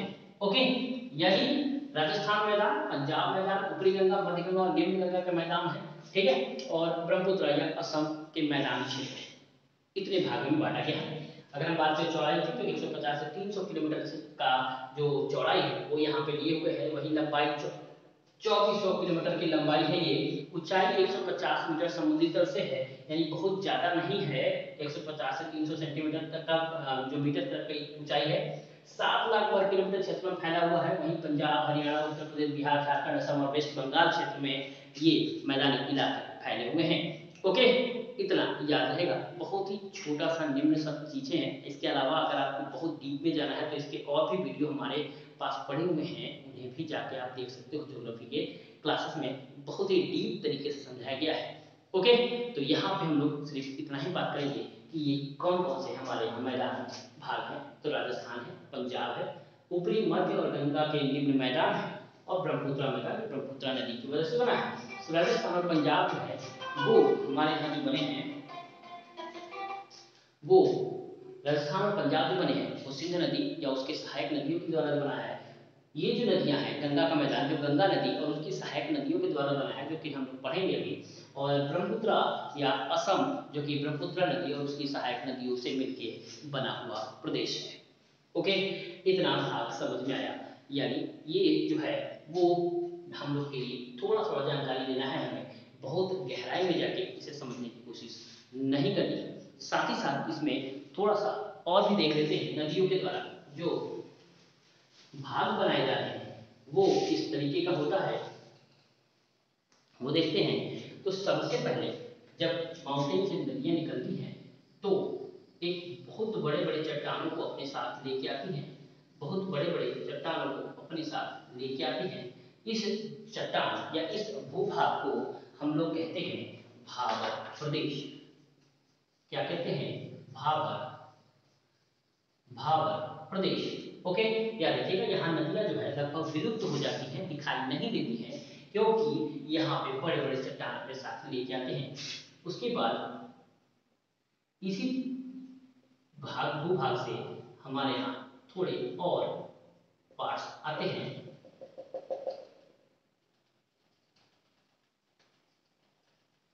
यानी बहुत ज्यादा दलदली भूमि टाइप यहाँ पे होता है, जिसको हम कह देते हैं तराई। क्या कह देते हैं? तराई। याद रखिएगा, दलदली भूमि वाला क्षेत्र जो होता है तराई कहलाता है। ओके, ये 8 से 16 किलोमीटर तक का एरिया लगभग इसी का होता है, भाबर का। ओके, भाबर का 8 से 16 किलोमीटर तक का एरिया भाबर का होता है। वहीं अगर बात करें तराई का, तो 10 से 20 किलोमीटर वाला जो एरिया होता है वो तराई का होता है। उसके बाद नदियां प्लेन में एंट्री करती है। कहाँ एंट्री करती है? प्लेन में, यानी नॉर्मल भूभाग में एंट्री करती है। यहाँ पे जो पहले से जमीन बनी हुई होती है, पहले से जो बनी हुई होती है, उसे हम क्या कह देते हैं? उसे हम बांगर कहते हैं। क्या कहते हैं? बांगर कहते हैं। याद रखिएगा, क्या कहते हैं? बांगर या भांगर। ओके, और जो नई नई जब जो बनी होती है, जो एकदम पास में, नदियों के पास में होती है, जो अक्सर बाढ़ या किसी वजह से यहाँ पे हर साल एक नई जलोढ़ मिट्टी लेके आती है, हर साल एक नई जलोढ़ मिट्टी लेके आती है, उस जमीन को हम लोग कह देते हैं खाद। क्या कहते हैं? खाद। ओके, यानी जो पुरानी जलोढ़ मिट्टी होती है उसे, यानी ओल्ड जो एलुवियल सॉइल है उसे हम बांगर कह देते हैं, और नई जो एलुवियल सॉइल है उसे हम खादर कह देते हैं। और जाहिर सी बात है, खादर जो नई है तो ज्यादा ऊर्जावान होती है, बांगर थोड़ी पुरानी है इसलिए कम ऊर्जावान होती है, ये ज्यादा फर्टाइल होती है, ये कम फर्टाइल होती है। ओके, तो ये खादर और बांगर प्रदेश। ओके, याद रहेगा। और लास्ट में जब नदियां समुद्र में मिलने वाली होती हैं, तो अपने साथ इतनी स्लो हो जाती है, अपने साथ लाए हुए जितने भी चीजें हैं वो यहीं पे छोड़ जाती हैं। ओके, यहीं पे छोड़ जाती हैं और अपने रिवर को थोड़ा सा चैनल्स के माध्यम से अंदर जाती हैं। इस जो भूभाग है, जो प्रदेश है, जो यहाँ पे छोड़ा हुआ होता है, उसी को कहते हैं डेल्टा। या देखिएगा, डेल्टा बनाते हुए समुद्र में गिर जाती हैं। ओके, तो ये जो डेल्टा है वो, याद रखिएगा, गंगा ब्रह्मपुत्र जो डेल्टा है इंडिया का, वर्ल्ड का सबसे बड़ा डेल्टा है। और यहाँ पे जो सुंदरी ट्री है, इसकी वजह से इसका नाम सुंदरवन डेल्टा कहा जाता है। ओके, तो अपने जो मैदानी भाग है उसके जो कुछ खास पॉइंट्स हैं या कुछ चीजें हैं वो यहाँ पे भी मेंशन किया गया है। ओके, तो आई थिंक आपको समझ में आ रहा होगा। ठीक है, बहुत ही माइन्यूट सी चीजें हैं, बहुत ही नॉर्मल सी चीजें हैं, इसको थोड़ा थोड़ा ध्यान में रखते हुए आप पढ़ते चलिए, आपके लिए रामबाण होगा। ओके, तो चैनल को लाइक कर दीजिए, अभी तक बहुत कम लोगों ने लाइक किया है, तो एक बार प्लीज सबके कहने से लाइक कर दीजिए। ओके, लाइक बटन पर दबाइए और क्लिक करिए। नेक्स्ट हम लोग पढ़ते हैं प्रायद्वीपीय पठार। ओके, प्रायद्वीपीय पठार।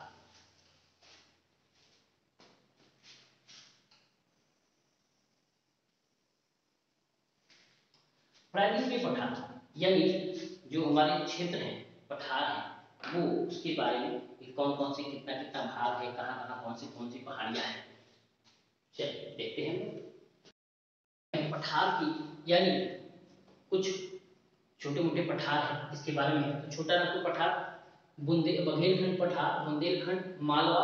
ओके, दक्कन का पठार तेलंगाना और कर्नाटका, ये कुछ खास पठार है। पठार यानी बिना पहाड़ के पठार है। ओके, तो यहाँ पे विंध्य के रेंजेस हैं, यहाँ पे पूरा विंध्य है, सतपुड़ा, महादेव, मैकाल, कैमूर और राजमहल। राजमहल से स्टार्ट होता है, यानी सबसे पूर्वी क्षेत्र राजमहल है।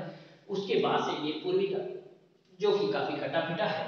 ओके, नदियों के द्वारा लाए गए, नदियों के द्वारा कट छट गया है ये पूरा का पूरा पूर्वी घाट। और ये रहा पश्चिमी घाट है, ईस्टर्न घाट और वेस्टर्न घाट। वेस्टर्न घाट में दक्कन, तेलंगाना, कर्नाटका, ये जो प्रमुख पठार है। साथ ही साथ अगर हम बात करें बड़े बड़े लेवल पे, तो ये पूरा का पूरा जो भाग है उसको हम लोग कह देते हैं सेंट्रल प्लेट्यू। ठीक है, केंद्रीय पठार, इन पूरे भाग को कह देते हैं केंद्रीय पठार, और ये इस पूरे भाग को कह देते हैं हम लोग दक्कन पठार। ओके, क्या कह देते हैं, दक्कन का पठार। तो मोटा मोटी अगर हम बात करें उनकी बुक के अनुसार तो ये दो भाग में ही बांटा गया है, ठीक है, केंद्रीय पठार और दक्कन का पठार। केंद्रीय पठार में छोटा नागपुर, बघेलखंड, बुंदेलखंड और मालवा पठार है, वहीं छोटा नागपुर पठार में, दक्कन पठार में हम लोग दक्कन, तेलंगाना, कर्नाटक के पठार दिए हुए हैं। ओके, इतना याद रहेगा। चलिए, ऊंचाई 600 से 900 मीटर की है, लंबाई 1600, पश्चिमी घाट की लंबाई जो है 1600 मीटर की है, और 1600 किलोमीटर की है, वहीं पूर्वी घाट की लंबाई जो है 1400 किलोमीटर की है। अगर बात करें पूरे स्क्वायर कितना एरिया कवर करता है, तो 16 लाख वर्ग किलोमीटर का एरिया ये कवर किए हुए है। ओके, अगर हम बात करें कि ये दोनों ही पर्वत जो उत्तरी घाट और पश्चिमी और पूर्वी घाट जो आपस में मिलती है, वो नीलगिरी पर्वत से मिलती है, यानी नीलगिरी दोनों को जोड़ने का काम करती है।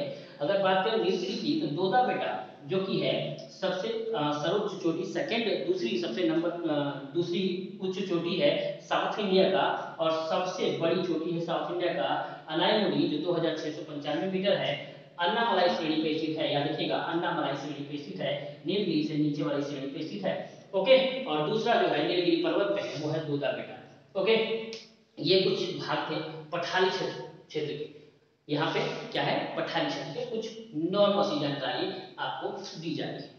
ओके, चलिए अब हम लोग बात करेंगे प्रायद्वीपीय तटवर्ती क्षेत्रों की। तटवर्ती क्षेत्रों की, यानी ये जो था पठार, यानी मैदान पढ़ लिया हमने, पठार पढ़ लिया, हिमालय पढ़ लिया। अब हम लोग देखते हैं इसके तटवर्ती भाग के बारे में कि तटवर्ती भाग कौन कौन से हैं।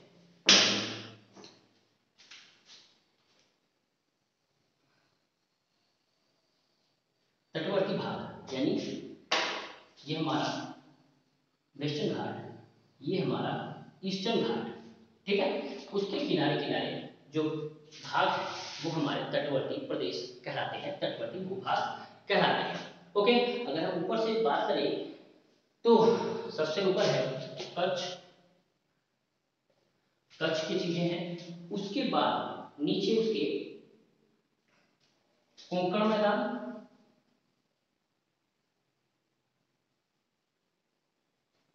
क्या है, कोंकण मैदान, कोंकण मैदान याद रखिएगा महाराष्ट्र में है। उसके बाद है गोवा का तटीय मैदान,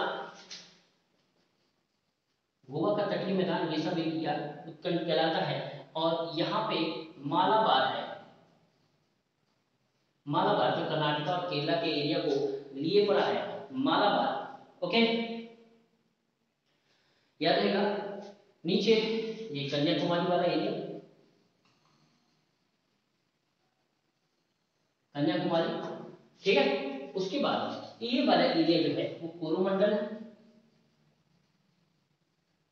कोरोमंडल तटीय क्षेत्र है, कोरोमंडल तटीय क्षेत्र है, याद रखिएगा। उसके बाद है उत्तरी सरकार तट,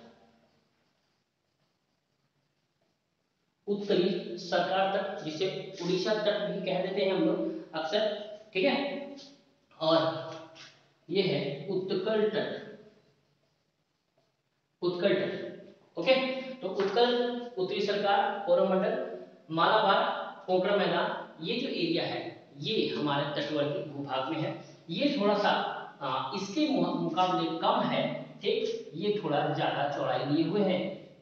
ओके, याद रहेगा।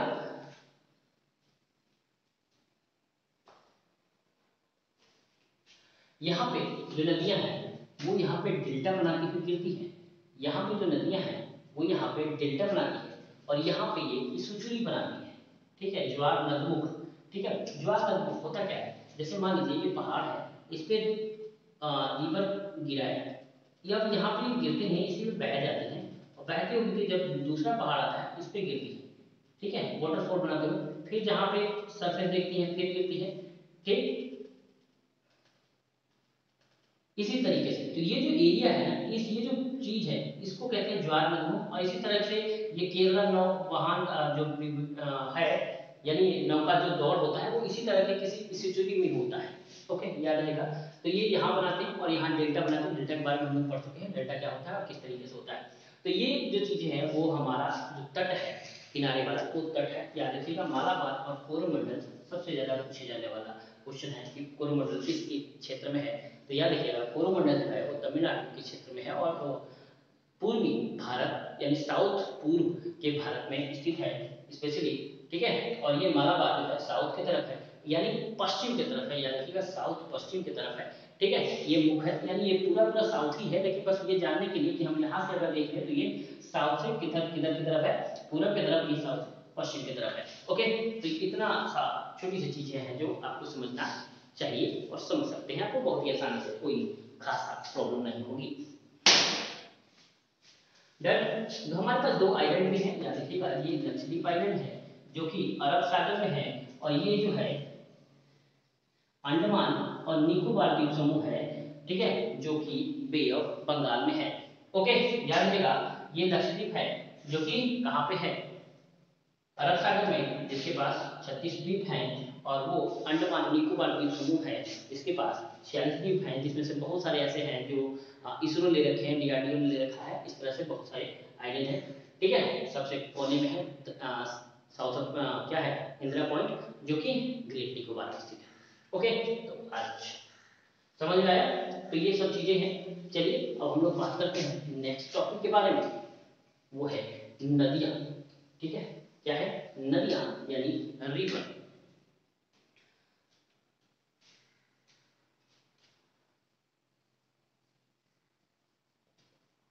नदियां देखें, नदियों को अगर हम देखें तो हम लोग मोटा मोटी तीन तरह की नदियों में बांटेंगे। तीन तरह का, दो तरह की नदियों में, एक हिमालयी नदियां होंगी, हिमालयी नदियां होंगी, और दूसरा जो है वो निचली स्तरीय यानी पैनासोला रिवर होगा। ओके, यानी एक हिमालयन रिवर, एक पैनासोला रिवर, ये दो भाग में हम लोग बांट के पढ़ेंगे। तो पहले स्टार्ट करते हैं हिमालयन रिवर। हिमालय में सबसे पहला हम लोग देखते हैं सिंधु नदी तंत्र। ओके, सिंधु नदी तंत्र, ठीक है। सिंधु जो निकलती है वो आप सबको पता ही होगा, सिंधु कहाँ से निकलती है, ठीक, मानसरोवर झील के,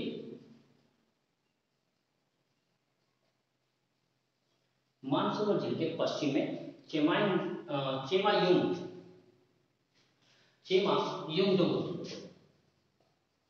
चेमायुंगडुंग जगह का नाम, वहां से सिंधु निकलते हुए इस तरीके से कहाँ आती है, अरब सागर में, अरब सागर में प्रवेश करती है। ओके, याद रहेगा अरब सागर में प्रवेश करती है। अब इसकी कुछ सहायक नदियां भी हैं, जैसे झेलम, झेलम याद रहेगा, झेलम, चेनाब, झेलम, चेनाब, रावी, झेलम, चेनाब, रावी। ओके, और यही एक जगह राकस, राकस से सतलज भी निकलती है, सतलज, याद रहेगा राकस जगह से, राकस ताल से कौन निकलता है, सतलज, और सतलज की एक सहायक नदी निकल जाती है ब्यास, ठीक है, याद रहेगा। तो ये है हमारा सिंधु नदी तंत्र, यानी सिंधु है, उसके कुछ सहायक नदियां झेलम, चेनाब, रावी, और राकस जगह से, राकस ताल से निकलता है सतलज, ठीक। और इसी में व्यास आके मिलता है, यानी ये सब कुछ किसके नदी तंत्र है, ये सिंधु के। और ये जहां मिलते हैं उस जगह का नाम है मिठानकोट। मिठानकोट कहाँ है, ये पाकिस्तान में, कहाँ है, पाकिस्तान में, ये मिठानकोट जगह है, वहां पे ये सब आके मिलते हैं। तो ये हमारा सिंधु नदी तंत्र है, याद रखिएगा, ठीक। 1900 किलोमीटर का एरिया कवर करता है, ये लगभग 1900 किलोमीटर का एरिया जो है वो कवर करता है पूरा का पूरा, लेकिन इंडिया में बहुत ही कम एरिया कवर करता है ये, ठीक है। यहाँ हिमाचल प्रदेश से एंट्री करता है, लद्दाख से बाहर जाता है, ठीक है, डन। तो ये क्या था, सिंधु नदी तंत्र, ठीक है। कुछ ऊपर से जंगियार, पेरियार और ये भी जो नदियां हैं ऊपर से थोड़ी थोड़ी ग्लेशियर भी आके इसमें मिला करती हैं। तो ये क्या था, ये था हमारा सिंधु नदी तंत्र। ओके, नेक्स्ट देखते हैं हम लोग ब्रह्मपुत्र नदी तंत्र। ब्रह्मपुत्र नदी तंत्र ये भी मानसरोवर लेक, मानसरोवर लेक के पूरब से निकलती है, पूरब से निकलती है, तिब्बत होते हुए घूमते हुए कहाँ आती है, बांग्लादेश होते हुए कहाँ, बंगाल की खाड़ी, बंगाल की खाड़ी में प्रवेश करती है। ओके, बंगाल की खाड़ी में प्रवेश करती है। तिब्बत में इसे सांगपो के नाम से जाना जाता है, तिब्बत में इसे सांगपो के नाम से जाना जाता है। याद रखिएगा, जब ये अरुणाचल प्रदेश से एंट्री करती है, कहाँ से, अरुणाचल प्रदेश से एंट्री करती है, तो कुछ इसकी सहायक नदियां जो है, कुछ इसकी सहायक नदियां जो है वो आके प्रवेश करती हैं अरुणाचल प्रदेश में। तो कुछ इसकी सहायक नदियां जो है आके मिलती हैं, जैसे देवांग, देवांग, दिहांग, देवांग, दिहांग,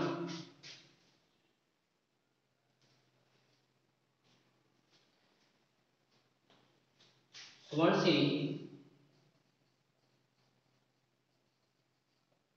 दिहांग, दिबांग, सुवर्णसिरी, ओके, सुवर्णसिरी, धनसिरी, धनसिरी, ठीक है। तो ये कुछ नदियां हैं जो इसकी सहायक नदियां के तौर पर माना जाता है। ठीक, जब ये बांग्लादेश में प्रवेश करती है, ठीक है, जब इंडिया में प्रवेश करती है, इसका नाम ब्रह्मपुत्र पड़ता है। ठीक है, जब ये बांग्लादेश में प्रवेश करती है, इसका नाम जमुना पड़ता है। और जमुना में, जमुना पद्मा से आके, पद्मा से आके मिलती है। ठीक है, पद्मा गंगा के रूप में गिरती है यहाँ पे, और साथ में यहाँ पे भी जमुना के नाम से गिर रही है। ठीक है, तो मानसरोवर पूर्व से निकलता है, सांगपो तिब्बत में से सांगपो के नाम से जाना जाता है। रिफ्ट वैली बनाते हुए घूमते हुए अरुणाचल प्रदेश से एंट्री करते हैं। अरुणाचल प्रदेश में देवांग, दिहांग नाम से दो नदियां निकलती हैं और इस नदियों से मिलती है। उसके बाद सुवर्णसिरी है, धनसिरी है, ठीक है, बहुत सारी नदियां और भी हैं। ठीक, मानस, रामकोसी, ससकोसी, ये सब भी आके इससे मिलती हैं। उसके बाद ये जमुना यानी ब्रह्मपुत्र बांग्लादेश में पहुंचती है, बांग्लादेश में इसे जमुना नाम से जाना जाता है, और जमुना पद्मा के साथ मिलकर बे ऑफ बंगाल में गिर जाती है। इतना समझ में आया? ये बहुत ही नॉर्मल सी चीजें थी। ठीक, अब हम लोग बात करते हैं गंगा, जो कि बहुत ही इंपॉर्टेंट है। ठीक है, गंगा,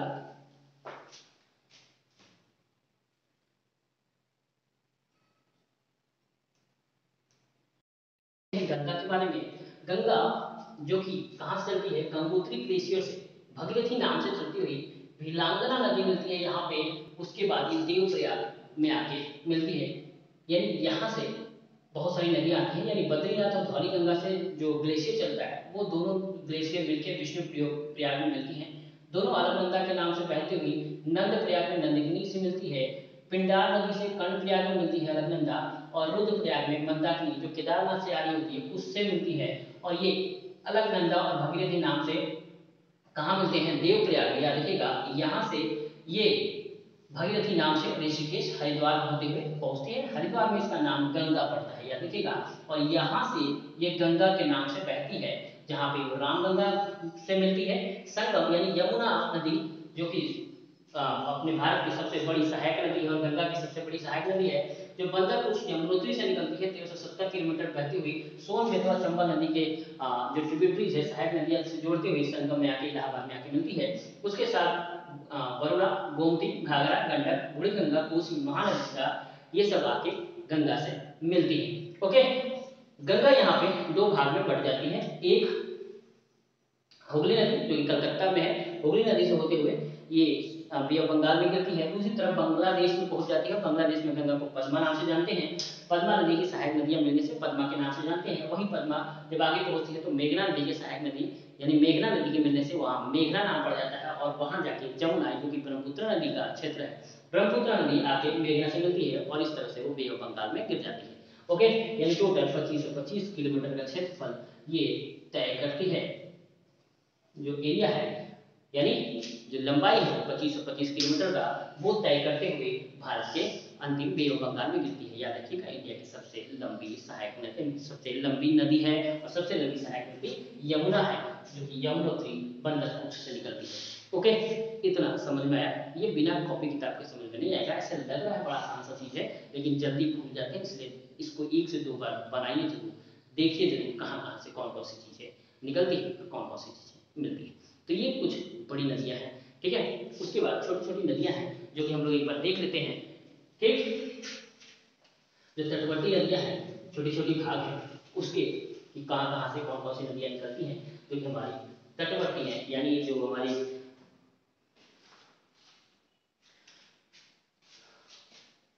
रेतीय पठार की हैं नदियां हैं, उनकी पठार वाली नदियां जो है वो हम लोग देख लेते हैं। तो अरब सागर में गिरने वाली नदियां हैं,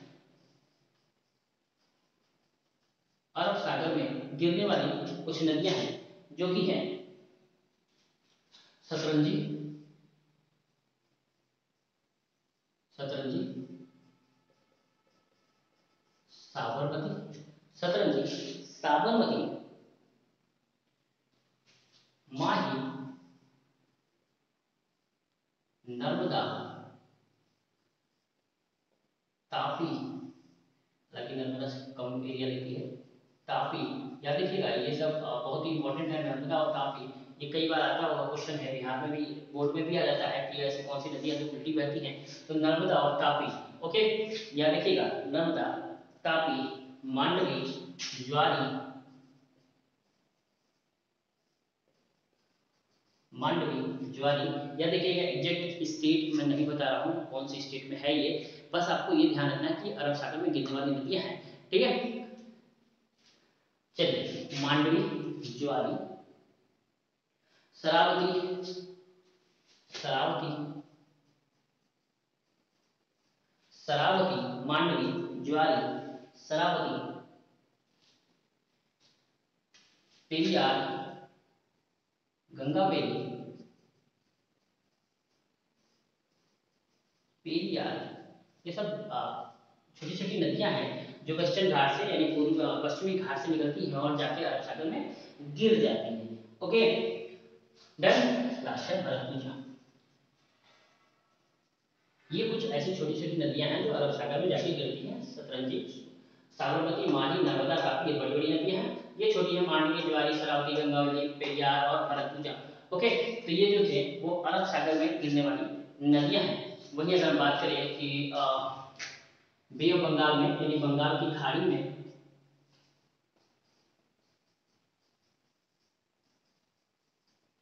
बंगाल की खाड़ी में गिरने वाली, तो सबसे पहले तो गंगा ही है, ठीक है। मेघना है जो कि वहां से निकल के गिरती है, ठीक है।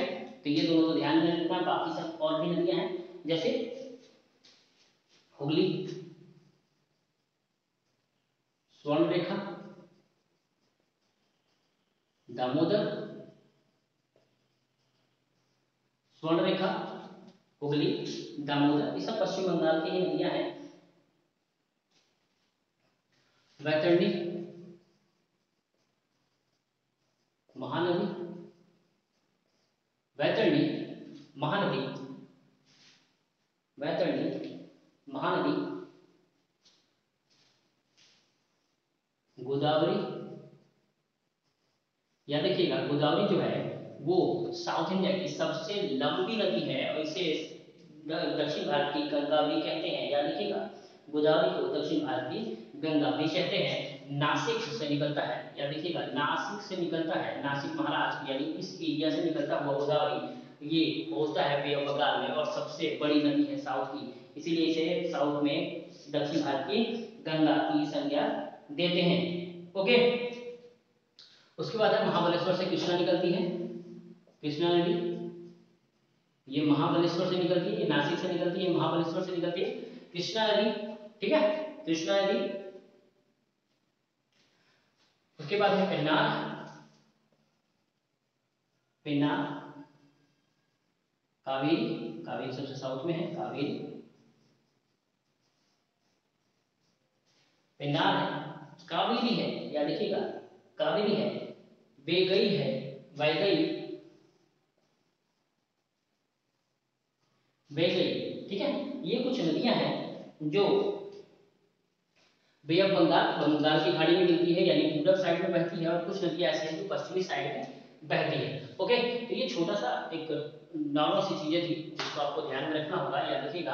तो गोदावरी और कृष्णा, याद रखिएगा, ये नासिक जिले से निकलती है, नासिक से, तेमकम नासिक से निकलती है, महाराष्ट्र से। और वहीं पे अगर कृष्णा की बात करें तो ये कृष्णा जो है वो महाबलेश्वर से, महाबलेश्वर जो पठार है या वेस्टर्न घाट है वहां से निकलती है। ओके, तो आज ये क्या था, पूर्वी तरफ, पूरब की तरफ बहने वाली नदियां हैं, पूरब तरफ गिरने वाली, और ये पश्चिम की तरफ गिरने वाली नदियां हैं, बे ऑफ बंगाल में गिरने वाली और अरब सागर में गिरने वाली नदियां हैं। ओके, तो ये छोटी सी नदियां हैं। चलिए आगे हम लोग देखते हैं नेक्स्ट। अब हम लोग बात करते हैं भारत के राष्ट्रीय उद्यान और वन्य जीव अभ्यारण्य के बारे में। यानी भारत का पहला राष्ट्रीय उद्यान 1936 में हैली नेशनल पार्क के रूप में स्थापित किया गया था, जिसे अब हम जिम कॉर्बेट नेशनल पार्क के नाम से जानते हैं, जो कि उत्तराखंड में है। 1970 तक भारत में केवल 5 राष्ट्रीय उद्यान थे। 1972 में भारतीय संरक्षण निर्भर प्रजातियों के निवासियों की रक्षा के लिए वन्य जीव संरक्षण अधिनियम और परियोजना टाइगर को अधिनियमित किया गया। ओके, जिसकी वजह से और ज़्यादा से ज़्यादा जो रिजर्व है वो बढ़ा दिए गए। तो कुछ महत्वपूर्ण इस प्रकार है। पहला, सरिस्का राष्ट्रीय उद्यान जो बाघों के लिए प्रसिद्ध है, राजस्थान में है। याद रखिएगा, बहुत इससे क्वेश्चंस बनते हैं कि सरिस्का राष्ट्रीय उद्यान जो है वो किसके लिए फेमस है या किस राज्य में है। ओके, तो याद रखिएगा, सरिस्का राष्ट्रीय उद्यान बाघों के लिए है, राजस्थान राज्य में है। Mount Abu wild life sanctuary है। दुर्लभ हाइना या सियार 7 दुर्लभ वनस्पतियों के लिए है। कहाँ पे है, ये भी राजस्थान में है। केवला देवी राष्ट्रीय उद्यान राजस्थान में है, विलुप्त दुर्लभ जातियों के पक्षियों के लिए है स्पेशली। दर्रा राष्ट्रीय पार्क, ठीक है, पतले मुंह वाले मगरमच्छ के लिए है, राजस्थान में है। कुंभलगढ़ अभ्यारण्य नीलगाय, सांभर भालू और जंगली सुअर के लिए है, जो कि राजस्थान में है। डेजर्ट राष्ट्रीय park Shri great Indian bustard के लिए है। याद रखिएगा, ये कई बार क्वेश्चन आ चुका है। इंडियन बस्टर्ड के लिए कौन सा है, राजस्थान के लिए डेजर्ट राष्ट्रीय पार्क।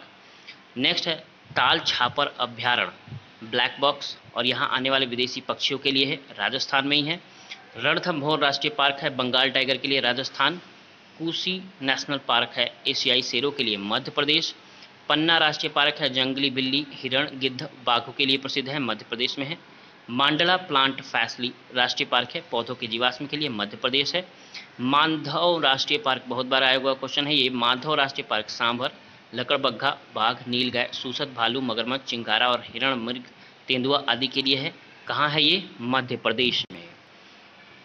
बांधवगढ़ नेशनल पार्क है, बंगाल टाइगर के लिए, मध्य प्रदेश में। वन विहार पार्क है, प्रमुख बंगाल टाइगर, अन्य जीवों के लिए, मध्य प्रदेश में। संजय नेशनल पार्क है, बंगाल टाइगर के लिए, मध्य प्रदेश में। कान्हा राष्ट्रीय पार्क फेमस है, मध्य प्रदेश, बाघों के लिए प्रसिद्ध है। सतपुड़ा राष्ट्रीय पार्क टाइगर, ब्लैक बक और बारसिंघा के लिए है, मध्य प्रदेश में। पेंच राष्ट्रीय पार्क है, राष्ट्रीय बंगाल टाइगर, तेंदुए, स्वस्थ भालू और चिंकारा के लिए, याद रखिएगा, मध्य प्रदेश में। ये भी काफ़ी फेमस है। चंद्रप्रभा राष्ट्रीय पार्क है, चीतल, रिष्टमग, कृष्णमग, भालू और नील गाय के लिए है, उत्तर प्रदेश में। याद रखिएगा, उत्तर प्रदेश में है चंद्रप्रभा राष्ट्रीय पार्क। दुधवा राष्ट्रीय पार्क है, बारहसिंगा बाघों के लिए, उत्तर प्रदेश, अब टाइगर रिजर्व बन चुका है ये। नामदफा राष्ट्रीय पार्क है, पेड़ों की छतरी के लिए, अरुणाचल प्रदेश। याद रखिएगा, सुल्तानपुर राष्ट्रीय पार्क है, साइबेरियन सारस जलपक्षी के लिए, हरियाणा में। कलेसर राष्ट्रीय पार्क है, तेंदुआ घोरल के लिए, हरियाणा में। कायबुल लामछो राष्ट्रीय पार्क है, वनस्पति और जीव जंगली बकरी के लिए, मणिपुर में। सिरोही राष्ट्रीय पार्क है, जंगली मुर्ग के लिए, मणिपुर में। खांचनजोगा राष्ट्रीय पार्क है, काले हिरण के लिए, सिक्किम में। याद रखिएगा, काले हिरण के लिए बहुत ही फेमस ये राष्ट्रीय पार्क है, खांचनजोगा सिक्किम में है। क्लाइडेड राष्ट्रीय पार्क घूमिल डंपा या टाइगर रिजर्व के लिए, त्रिपुरा में है। दालमा वन्य जीव अभ्यारण्य है, हाथी, तेंदुआ, हिरण, जंगली और सुअर के लिए, झारखंड में है। बेतला राष्ट्रीय पार्क जंगली भालू, सांभर के लिए, झारखंड में है। धीमा राष्ट्रीय पार्क है, घोमरा लालसर बत्तख के लिए, झारखंड में। हजारीबाग राष्ट्रीय पार्क है, बाघ, नीलगाय, चीतल के लिए, झारखंड में। प्लानी हिल्सा राष्ट्रीय पार्क है, विलुप्त जातियों के पक्षी, सारस के लिए, तमिलनाडु। याद रखिएगा, सारस के लिए फेमस है ये प्लानी हिल्सा राष्ट्रीय पार्क, तमिलनाडु में है। इंदिरा गांधी अन्नामलाई राष्ट्रीय पार्क है, ग्रास पहाड़ी सरसिप के लिए, तमिलनाडु में। गुनिडे नेशनल पार्क है, बाघों की प्रजाति के लिए, तमिलनाडु में। गल्फ ऑफ मन्नार राष्ट्रीय पार्क है, भौगोलिक संरचना जलीय जीव के लिए, तमिलनाडु में। बहुत ही सुंदर जगह है ये, गल्फ मानस राष्ट्रीय पार्क है। वेदांतगल अभ्यारण्य जलीय पक्षी के लिए, तमिलनाडु में। मुकुरथी नेशनल पार्क नीलगिरी तहार के लिए, तमिलनाडु में। मुदुमलाई अभ्यारण्य हाथी, सांभर, तेंदुआ, जंगली कुत्तों के लिए, तमिलनाडु। दाची ग्राम राष्ट्रीय पार्क तेंदुआ काला भालू, लाल भालू, हिरण, इंगुल के लिए जम्मू कश्मीर। याद रखिए, बहुत ही फेमस ये भी है, काफ़ी बार पूछा गया क्वेश्चन है ये। दाची गाम राष्ट्रीय पार्क कहाँ पे है? जो जम्मू कश्मीर में है। किश्तवाड़ राष्ट्रीय पार्क है जंगली याक, तिब्बती गधा, पहाड़ी तेंदुओं के लिए जम्मू कश्मीर में। डम्फा अभ्यारण्य है कोबरा बिल्ली फीजेट के लिए मिजोरम। चिल्का झील अभ्यारण्य है क्रेन, जलकौवा, पोलीवान और प्रवासी पक्षियों के लिए उड़ीसा में। सिमली राष्ट्रीय पार्क है हाथीबाग, तेंदुआ, साबर, मगरमच्छ के लिए उड़ीसा में। नामरी राष्ट्रीय पार्क है बाघ रिजर्व के लिए असम में। काजीरंगा राष्ट्रीय पार्क भैंसा जंगली सुअर के लिए असम में। ये तो फेमस ही आप सबको पता होगा, काजीरंगा राष्ट्रीय पार्क असम में। मानस राष्ट्रीय पार्क है हाथी भालू एक सींग वाले गैंडे के लिए, बहुत फेमस जगह है, एक सींग वाले गैंडे के लिए। लंगूर हिरण के लिए असम में। सुंदरबन राष्ट्रीय पार्क है बाघ हिरण मगरमच्छ के लिए पश्चिम बंगाल में। बुक्सा राष्ट्रीय पार्क है बाघ रिजर्व के लिए पश्चिम बंगाल में। नागार्जुन सागर राष्ट्रीय पार्क है बाघ रिजर्व के लिए आंध्र प्रदेश में। नल सरोवर अभ्यारण्य है जल पक्षी के लिए गुजरात में। गिर राष्ट्रीय पार्क है शेर, सांभर, तेंदुआ, जंगली सुअर के लिए गुजरात में। बेरीवली संजय गांधी राष्ट्रीय पार्क है लंगूर, हिरण, सांभर, तेंदुआ महाराष्ट्र के लिए। तानसा नेशनल पार्क है जंगली सुअर, तेंदुआ, चौसिंगा के लिए महाराष्ट्र में। जिम कार्बेट राष्ट्रीय पार्क है हाथी, बाघ, चीता, हिरण, भालू, नीलगाय, सांभर के लिए उत्तराखंड में। रोहिला राष्ट्रीय उद्यान है कस्तूरी हिरण, भूरा भालू, पहाड़ी मुर्गे और पहाड़ी तेंदुओं के लिए हिमाचल प्रदेश में। इंद्रावती राष्ट्रीय पार्क है बाघ रिजर्व के लिए छत्तीसगढ़ में। पेरियार नेशनल पार्क है हाथी, तेंदुआ, सांभर, भालू, नीलगाय के लिए केरल में। पारंबीकुलम नेशनल पार्क है हिरण, सांभर, हाथी के लिए केरल में। बांदीपुर राष्ट्रीय पार्क है हाथी, तेंदुआ, चीतल, सांभर कर्नाटक के लिए।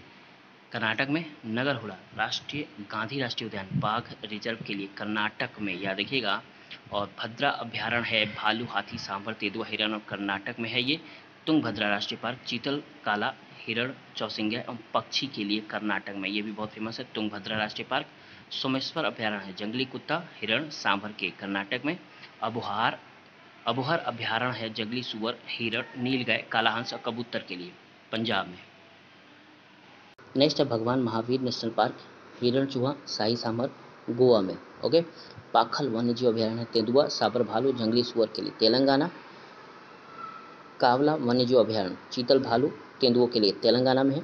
वाल्मीकि नेशनल पार्क बाघ रिजर्व के लिए बिहार में है। कैमूर वन्यजीव अभ्यारण्य बाघ, नीलगाय, घड़ियाल और सांभर के लिए बिहार में। नोगरवाइलम अभ्यारण्य हाथी, बाघ, हिरण, सांभर और भालू के लिए मेघालय में। ओके। ये 70 जो है आपको मैंने बताया है, और ये 1 से 2 बार आप देख लीजिए, आपको याद हो जाएगा कौन सा अभ्यारण्य कहाँ पे है। ये क्वेश्चन आए दिन 1 या 2 नंबर में आ ही जाते हैं। ऐसे तो वनडे एग्जाम के बहुत सारे एग्जाम में आ जाते हैं, लेकिन आपके लिए भी बहुत ही कारगर है। ओके। इंपॉर्टेंट पॉइंट जो नेशनल पार्क और वाइल्ड लाइफ सेंचुरी से है 2022 राष्ट्रीय वन्यजीव अभ्यारण्य के बारे में कुछ महत्वपूर्ण पॉइंट है। तो भारत में राष्ट्रीय उद्यानों की कुल संख्या है 150। ओके। भारत में बाघों की कुल संख्या है 50। भारत में हाथी की कुल संख्या है 32। भारत में वन्यजीव अभ्यारण्य की कुल संख्या है 551। भारत में बायोस्फीयर रिजर्व की कुल संख्या है 18। याद रखिएगा 2022 का डेटा है। ओके। महत्वपूर्ण पॉलिसी क्या क्या है? राष्ट्रीय वन पॉलिसी 1952-88 में है। प्रोजेक्ट टाइगर 1973 में आया था। प्रोजेक्ट एलिफेंट 1952 में आया था। प्रोजेक्ट क्रोकोडाइल 1975 में आया था और प्रोजेक्ट डॉल्फिन 2008 में आया था। ओके। ये तो बहुत ही इंपॉर्टेंट है, ये जरूर याद कर लीजिएगा, बहुत ही ज़रूरी है। Okay. National park wild life sanctuaries, तो भारत में राष्ट्रीय उद्यानों की संख्या कितनी है? तो भारत में सभी राज्य और केंद्रशासित प्रदेशों को मिलाकर कुल 104 राष्ट्रीय उद्यान है, 551 वन्यजीव अभ्यारण्य है, 131 समुद्री संरक्षित क्षेत्र है, 18 बायोस्फीयर रिजर्व है, 88 संरक्षण रिजर्व है, 127 सामुदायिक रिजर्व है, जो कि कुल कितना है? 1,65,088 वर्ग किलोमीटर एरिया कवर करता है। ओके। यानी इतना ज़्यादा कवर करने वाला राष्ट्रीय उद्यान की संख्या है यहाँ पे। तो कौन सा राष्ट्रीय उद्यान है जो पहला है? तो याद रखिएगा जिम कार्बेट नेशनल उद्यान, अभी हम लोग पढ़े हैं। भारत का सबसे छोटा राष्ट्रीय उद्यान कहाँ पे है? तो अंडमान निकोबार द्वीपों में बट्टन द्वीप पे राष्ट्रीय उद्यान है। वर्ग मील के कुल क्षेत्र का सबसे छोटा राष्ट्रीय उद्यान है, याद रखिएगा बट्टन द्वीप पे राष्ट्रीय उद्यान। राजस्थान में कितने राष्ट्रीय उद्यान हैं? तो केंद्र सरकार द्वारा स्थापित किया गया पशु पक्षी का स्थल राष्ट्रीय उद्यान कहलाता है, जबकि राज्य सरकार द्वारा स्थापित किया गया स्थल अभ्यारण्य कहलाता है, याद रखिएगा। तो राजस्थान में 3 राष्ट्रीय उद्यान और 26 अभ्यारण्य है। ओके। तो जो केंद्र सरकार द्वारा स्थापित किया जाता है पशु पक्षी के लिए स्थल के लिए राष्ट्रीय उद्यान कहलाता है, जबकि राज्य सरकार इसी चीज़ को करेगा तो वह अभ्यारण्य कहलाता है। ओके। नेक्स्ट बायोस्फीयर रिजर्वर, यानी जो जोनिफिकेशन ऑफ बायोस्फीयर रिजर्वर होता है वो क्या है? बायोस्फीयर रिजर्वर इसको 3 भाग में विभाजित करते हैं। एक है कोर जोन, यानी वन्यजीव अभ्यारण्य अधिनियम 1972 के तहत बायोस्फीयर रिजर्व में एक कड़ाई से संरक्षित क्षेत्र है यह प्रदेश परिस्थितीय तंत्र, प्रजातांत्रिक और आनुवंशिक विविधता के संरक्षण में योगदान देता है। यह क्षेत्र किसी भी मानवीय गतिविधियों से सुरक्षित है और वन्य जीव प्राकृतिक प्रक्रियाओं में प्रभावित कर सकता है। यह देखिएगा, तो सबसे पहला है कोर जोन, दूसरा है बफर जोन। वह क्षेत्र जो कोर जोन को घेरता है या जोड़ता है उसे बफर जोन के रूप में जानते हैं। इस क्षेत्र में वैज्ञानिक अनुसंधान, निगरानी, शिक्षा और प्रशिक्षण जैसी गतिविधियां की जाती है। इस क्षेत्र में मानव गतिविधियों की अनुमति जो बायोस्फीयर रिजर्व की प्राकृतिक पारिस्थितिक तंत्र को प्रभावित नहीं करते हैं। ओके, यानी यहाँ अनुमति नहीं है। संक्रमण क्षेत्र, ये संक्रमण क्षेत्र बायोस्फीयर रिजर्व की बाहरी क्षेत्र है। याद देखिएगा, सबसे पहले है कोर जोन, उसके ऊपर है बायोस्फीयर रिजर्व, उसके किनारे है संक्रमण क्षेत्र। ओके, तो संक्रमण क्षेत्र बायोस्फीयर रिजर्व का सबसे बाहरी क्षेत्र है। संक्रमण क्षेत्र में सतत आर्थिक और मानवीय गतिविधियों को आज्ञा दिया जाता है। इस क्षेत्र में किसी पद्धति को बस्तियां शामिल है, यानी यहाँ पे वहाँ के आदिवासी की बस्तियां भी होंगी और यहाँ पे टूरिस्ट भी घूम सकते हैं। ओके, तो कुछ सूची है बायोस्फीयर रिजर्व की जो कि 18 है। तो पहला है नीलगिरी बायोस्फीयर रिजर्व, 1986 में स्थापित किया गया था और बायोस्फीयर रिजर्व से क्वेश्चन आ ही जाते हैं हर साल। तो 1986 में राज्य तमिलनाडु, केरल और कर्नाटका क्षेत्र में फैला हुआ है। 5520 किलोमीटर क्षेत्र, वर्ग किलोमीटर क्षेत्र में फैला हुआ है। तो स्थान कहाँ है? वायनाड, नगरहोल, बांदीपुर, मधुबलाई, नीलाम्बूर, साइलेंट वैली और सिरुनाल हिल्स का हिस्सा है यहाँ पे नीलगिरी हिल्स से फैला हुआ। नंदा देवी बायोस्फीयर रिजर्व है, 1988 में स्थापित किया गया था, उत्तराखंड में है ये। 5860 किलोमीटर वर्ग क्षेत्र में फैला हुआ है। चमेली, पिथौरागढ़, अल्मोड़ा जिलों के हिस्से में आता है ये। नोकरेक बायोस्फीयर रिजर्व है 1988 में, राज्य है मेघालय, 820 किलोमीटर क्षेत्र में फैला है। पूर्व पश्चिम और दक्षिण गारो जिलों का हिस्सा है ये। ग्रेट निकोबार बायोस्फीयर रिजर्व है 1989 में स्थापित किया गया था, अंडमान निकोबार द्वीप समूह में है, 885 किलोमीटर क्षेत्र में फैला है। राजस्थान का जो द्वीप है सबसे दक्षिणी क्षेत्र का, वह पूरा का पूरा द्वीप ही ग्रेट निकोबार रिजर्व कर दिया गया है। मन्नार की खाड़ी बायोस्फीयर रिजर्व 1989 में ही स्थापित किया गया था, तमिलनाडु में है। मन्नार की खाड़ी का भारतीय हिस्सा उत्तर में रामेश्वरम द्वीप से लेकर दक्षिण में कन्याकुमारी तक फैला हुआ है। ये एरिया है, बहुत ही खूबसूरत एरिया है, 10,500 किलोमीटर वर्ग किलोमीटर क्षेत्र में फैला है। मानस बायोस्फीयर रिजर्व 1989 में इसे भी स्थापित किया गया था। असम में 2,837 किलोमीटर क्षेत्र में फैला है। कोकराझार, बोंगईगांव, बारपेटा, नलबाड़ी, कामरूप और दारंग जिलों का हिस्सा यह है। Sundarban biosphere reserve. ओके, तो सुंदरबन बायोस्फीयर रिजर्व 1989 राष्ट्रीय पश्चिम बंगाल यानी गंगा और ब्रह्मपुत्र नदी प्रणाली के डेल्टा का हिस्सा है। 9,630 वर्ग क्षेत्रफल में फैला हुआ है। याद देखिएगा। सिमलीपाल बायोस्फीयर रिजर्व 1994 उड़ीसा राज्य में है। याद देखिएगा, 4,374 किलोमीटर मयूरभंज जिले का हिस्सा है पूरा का पूरा सिमलीपाल। डिब्रू सखोवा बायोस्फीयर रिजर्व 1997 असम, डिब्रूगढ़ और तिनसुकिया जिलों का हिस्सा है, 765 किलोमीटर क्षेत्र में फैला हुआ है। दिबांग बायोस्फीयर रिजर्व 1998 में स्थापित किया गया था, अरुणाचल प्रदेश। यादिका दिहांग दिबांग नदियां भी हैं, उसी के आसपास का ये क्षेत्र है। ऊपरी सियांग, पश्चिमी सियांग और दिबांग घाटी के जिलों का हिस्सा है ये। 5,111.5 वर्ग किलोमीटर क्षेत्र में फैला हुआ है ये। पचमढ़ी बायोस्फीयर रिजर्व 1999 में है, मध्य प्रदेश में है। 4,981.72 किलोमीटर क्षेत्र में फैला हुआ है। बैतूल, होशंगाबाद और छिंदवाड़ा जिलों का हिस्सा है ये। कंचनजंगा बायोस्फीयर रिजर्व 2000 में स्थापित किया गया था, सिक्किम में है। राज्य में उत्तर और पश्चिमी जिलों का हिस्सा है। याद रखिएगा, सिक्किम के 2,619.92 वर्ग किलोमीटर क्षेत्र में फैला हुआ है।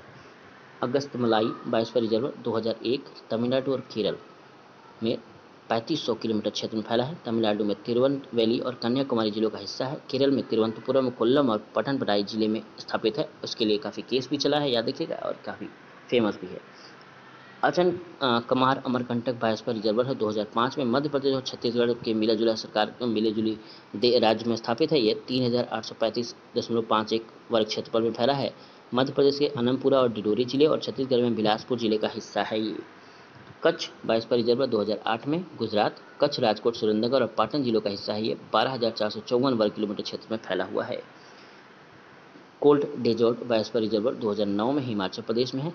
7,770 वर्ग किलोमीटर क्षेत्र में फैला है। पैन वैली नेशनल पार्क आसम आसपास चंद्रताल और सरचू किब्बर वन्यजीव अभ्यारण्य में है। बहुत ही खूबसूरत प्लेस है ये, एक बार विजिट जरूर कराइएगा। Okay, Seshachalam hills biosphere reserve 2010 Andhra Pradesh, पूर्वी घाट, शेषचलम पहाड़ियाँ, श्रृंखला चितूर और कटप्पा जिलों के हिस्से का शामिल है। ये 4,755.997 किलोमीटर क्षेत्र में फैला हुआ है, यानी लगभग 4800 किलोमीटर क्षेत्र में फैला हुआ है। पन्ना बायोस्फीयर रिजर्व जो कि सबसे आधुनिक रिजर्व है, 2011 में है, मध्य प्रदेश, पन्न और छतरपुर जिलों का हिस्सा है। 2,998.98 किलोमीटर क्षेत्र में फैला हुआ है। ओके, तो एक बार हम लोग मैप पे देख लेते हैं। देखिए, ये है कोल्ड डिजर्ट जो कि लद्दाख में है, नंदा देवी नेशनल पार्क है यहाँ पे हिमाचल प्रदेश में, Dibang valley, Dibru valley, Nohra national park, Manas national park, ये सब आपको पता होना चाहिए। अगर मैप ध्यान में रहेगा तो आपको अमूमन याद रहेगा कि ये कहाँ पे है। ओके, पन्ना, पंचमढ़ी बायोस्फीयर रिजर्व है ये, ग्रेट रन कच्छ ये भी है, काफ़ी फेमस है। यहाँ पे वही लिखा है जो काफ़ी फेमस है। Andaman Nicobar sorry Achanakmar Amarkantak biosphere reserve है, सुंदरबन नेशनल पार्क है, सिमलीपाल है। ओके, इसके अलावा ऐसा नहीं कि वो फेमस नहीं है, बहुत सारे फेमस है इसके अलावा भी, बस थोड़ा सा एक मैपिंग कर रहे हैं जो आपको ध्यान रहे। और आप इसी तरह एक मैप करके याद रखिएगा। Great national Nicobar biosphere reserve है, नीलगिरी बायोस्फीयर रिजर्व है, गल्फ ऑफ मन्नार है यहाँ पे, ठीक है। यहाँ पे अगस्तमलाई बायोस्फीयर रिजर्वर है, ठीक है, साचराम हिल है यहाँ पे।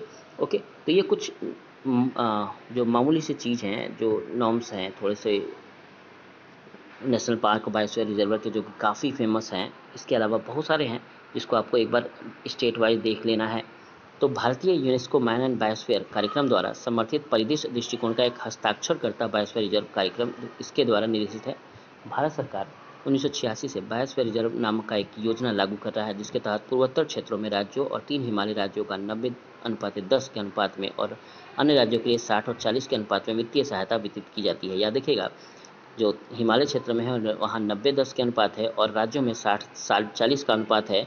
कुछ वस्तुओं का रखरखाव, सुधार का विकास, प्रबंधन कार्यक्रम योजना राज्य सरकार द्वारा बनाई गई है, केंद्रीय एमबीए समिति द्वारा अधिकृत और पर्यवेक्षित किया जाता है। तो बायोस्फीयर रिजर्व सरकार द्वारा निर्दिष्ट क्षेत्र और स्थानीय सामुदायिक प्रयासों और मजबूत विज्ञान के माध्यम से सतत विकास को प्रोत्साहित करने के लिए यूनेस्को में के मैन एंड बायोस्फीयर कार्यक्रम द्वारा मान्यता प्राप्त है। यूनेस्को ने 1971 में बायोस्फीयर रिजर्व कार्यक्रम स्थापित किया था। एमएबी कार्यक्रम एक अंतर सरकारी अनुसंधान पहल है जिसका उद्देश्य लोगों के पर्यावरण के साथ संबंधों में सुधार के लिए एक वैज्ञानिक आधार स्थापित करना है। यह मानव आजीविका को बढ़ाने और प्राकृतिक और नियंत्रित परिस्थितिकीय तंत्र की रक्षा करने के लक्ष्य के साथ पारिस्थितिक और सामाजिक विज्ञान को जोड़ता है। इसलिए सामाजिक सांस्कृतिक रूप से प्रासंगिक और पर्यावरणीय रूप से टिकाऊ आर्थिक विकास को प्रोत्साहित करता है। ओके, तो भारत में यूनेस्को संरक्षित बायोस्फीयर रिजर्वर हैं। भारत में 18 बायोस्फीयर रिजर्व में से 11 एमएबी के world network of biosphere reserve में शामिल है। याद रखिएगा, ये 11 तो 101% याद कर लीजिएगा, बहुत ही इंपॉर्टेंट है, जो यूनेस्को ने प्रोवाइड कराया है। तो बायोस्फीयर रिजर्व का विश्व नेटवर्क 1977 में यूनेस्को के मैन एंड बायोस्फीयर कार्यक्रम के तहत बनाया गया था। WNBR में उत्कृष्टता के बायोस्फीयर रिजर्व का एक गतिशील और इंटरैक्टिव नेटवर्क शामिल है। यह उत्तर दक्षिण और दक्षिण दक्षिण सहयोग को बढ़ावा देता है और ज्ञान साझा करने, अनुभव का आदान प्रदान, क्षमता निर्माण और सर्वोत्तम प्रथाओं को बढ़ावा देने के माध्यम से अंतर्राष्ट्रीय सहयोग के लिए एक अद्वितीय उपकरण का प्रतिनिधित्व करता है। WNBR सूची में उत्कृष्ट बायोस्फीयर रिजर्व को शामिल करने के पीछे मुख्य उद्देश्य पर्यावरण, आर्थिक और सामाजिक, सांस्कृतिक और आध्यात्मिक सहित स्थिरता और मानव कल्याण के लिए सुरक्षित पारिस्थितिकी तंत्र सेवाओं को संरक्षित करता है। वर्तमान में 122 देशों में 686 बायोस्फीयर रिजर्व है, जिनमें से 20 ट्रांस बाउंड्री साइट शामिल है। ओके, भारत में यह 11 है। याद रखिएगा, भारत में 11 है। तो एक बार देख लेते हैं हम लोग क्रम से कौन कौन से है। नीलगिरी बायोस्फीयर रिजर्व है 2000, तमिलनाडु, केरल, कर्नाटक में फैला है। मन्नार की खाड़ी बायोस्फीयर रिजर्व है 2001, तमिलनाडु में मिला है। सुंदरबन बायोस्फीयर रिजर्व 2001 में मिला है, पश्चिम बंगाल। नंदा देवी बायोस्फीयर रिजर्व 2004, उत्तराखंड में। Similipal biosphere reserve 2009, Orissa. Pachmarhi biosphere reserve 2009, Madhya Pradesh. Nokrek biosphere reserve 2009, Meghalaya. Achanakmar Amarkantak biosphere reserve 2012, Madhya Pradesh और Chhattisgarh. Great Nicobar biosphere reserve 2013, Andaman Nicobar द्वीप समूह। Agasthyamalai biosphere reserve 2016, Tamil Nadu और केरल में। और लास्ट है Kanchenjunga biosphere reserve 2018, Sikkim. Okay, तो ये पूरा का पूरा बायोस्फीयर नेशनल पार्क हम लोगों ने देख लिया है। एक बार से 2 बार आप इसको वापस से देखिएगा, क्योंकि एक बार में ये याद होने वाला है नहीं। तो आपको याद क्या करना है, ये किस स्टेट में है। ओके, याद रहेगा और कब बना, डेट। चलिए अब नेक्स्ट देखते हैं हम लोग। चलिए आज हम लोग देखते हैं फॉरेस्ट यानी वन के बारे में। तो देश भर में 794.42 लाख हेक्टेयर क्षेत्र को वन के रूप में अधिसूचित किया गया, जो कुल भौगोलिक क्षेत्रफल का लगभग 24.6% वास्तविक वन क्षेत्र है। याद रखिएगा, 24.6% वास्तविक वन क्षेत्र है। इसमें से सघन वन क्राउनिंग डेंसिटी जो 40% है, 12.05% है। खुला वन क्राउनिंग डेंसिटी से 10.40% है, यानी 46.32% है। और कच्छ वनस्पति क्षेत्र है 0.8%। ओके, तो याद रखिएगा जो संघन वन क्षेत्र है वो 12.5% ही है और भौगोलिक क्षेत्रफल पे 24.6% वास्तविक घन क्षेत्र है।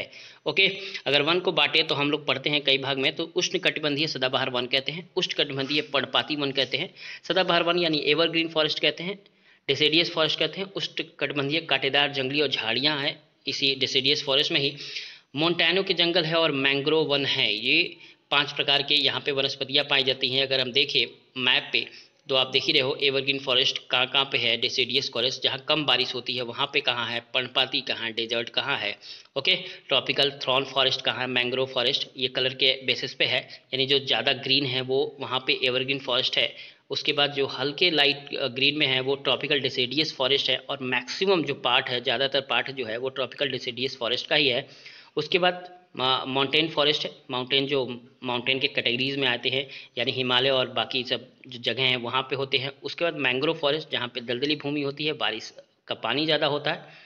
और लास्ट है ट्रॉपिकल थ्रॉन फॉरेस्ट जहाँ पे बारिश नाक के बराबर होता है। ओके, तो ये मैप के बेसिस पे है राज्य, आप यहाँ से देख के याद रखिएगा कौन कौन से स्टेट स्पेशली होते हैं, आगे हम लोग पढ़ेंगे भी इसके बारे में। तो उष्णकटिबंधीय सदाबहार वन यानी ट्रॉपिकल एवरग्रीन फॉरेस्ट में वातावरण की परिस्थिति, क्लाइमेट कंडीशन कैसा होता है, तो उष्णकटिबंधीय सदाबहार वन क्षेत्र में पाए जाते हैं जिनमें लगभग 250 सेंटीमीटर और उससे भी अधिक की वर्षा होती है। याद रखिएगा बहुत ज़्यादा वर्षा होने वाली क्षेत्र है ये।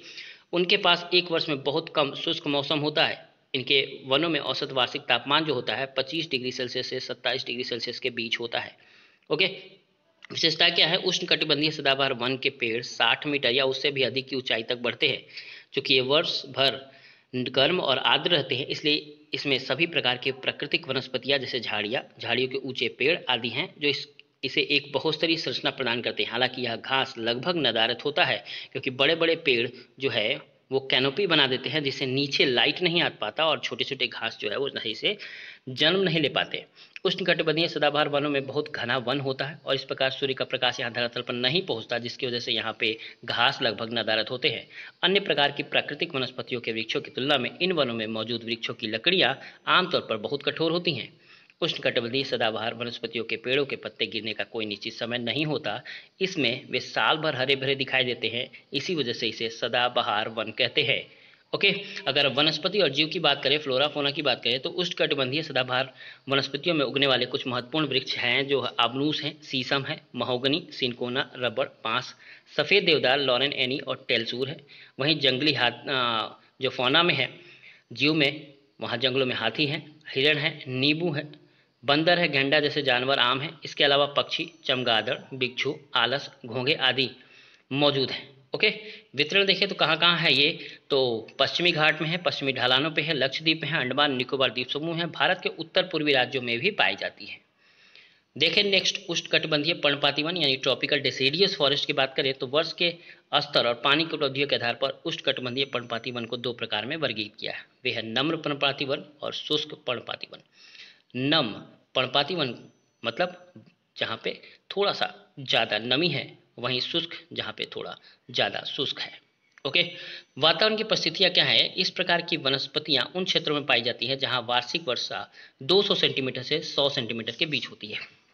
वार्षिक तापमान 24 डिग्री सेल्सियस से 27 डिग्री सेल्सियस के बीच होता है। इसी प्रकार वनस्पतियाँ उन क्षेत्रों में पाई जाती हैं जहाँ वार्षिक वर्षा 1000 सेंटीमीटर से 70 सेंटीमीटर के बीच होती है। वार्षिक तापमान 24 डिग्री सेल्सियस से 27 डिग्री सेल्सियस के बीच होता है। ओके, तो याद रखिएगा ये वाला जो है वो नम है, ये वाला जो है वो शुष्क है। ओके, नेक्स्ट है विशेषताएं। यहाँ छत्र का घनत्व कम होता है। उष्णकटिबंधीय पर्णपाती वनस्पतियों के अधिकांश पेड़ सर्दियों के महीनों के दौरान अपने पत्ते गिरा देते हैं और बसंत के दौरान फिर से उग जाते हैं। इसी कारण से उष्णकटिबंधीय पर्णपाती वनों के मानसून वन भी कहा जाता है। ये दोनों का कैरेक्टर है।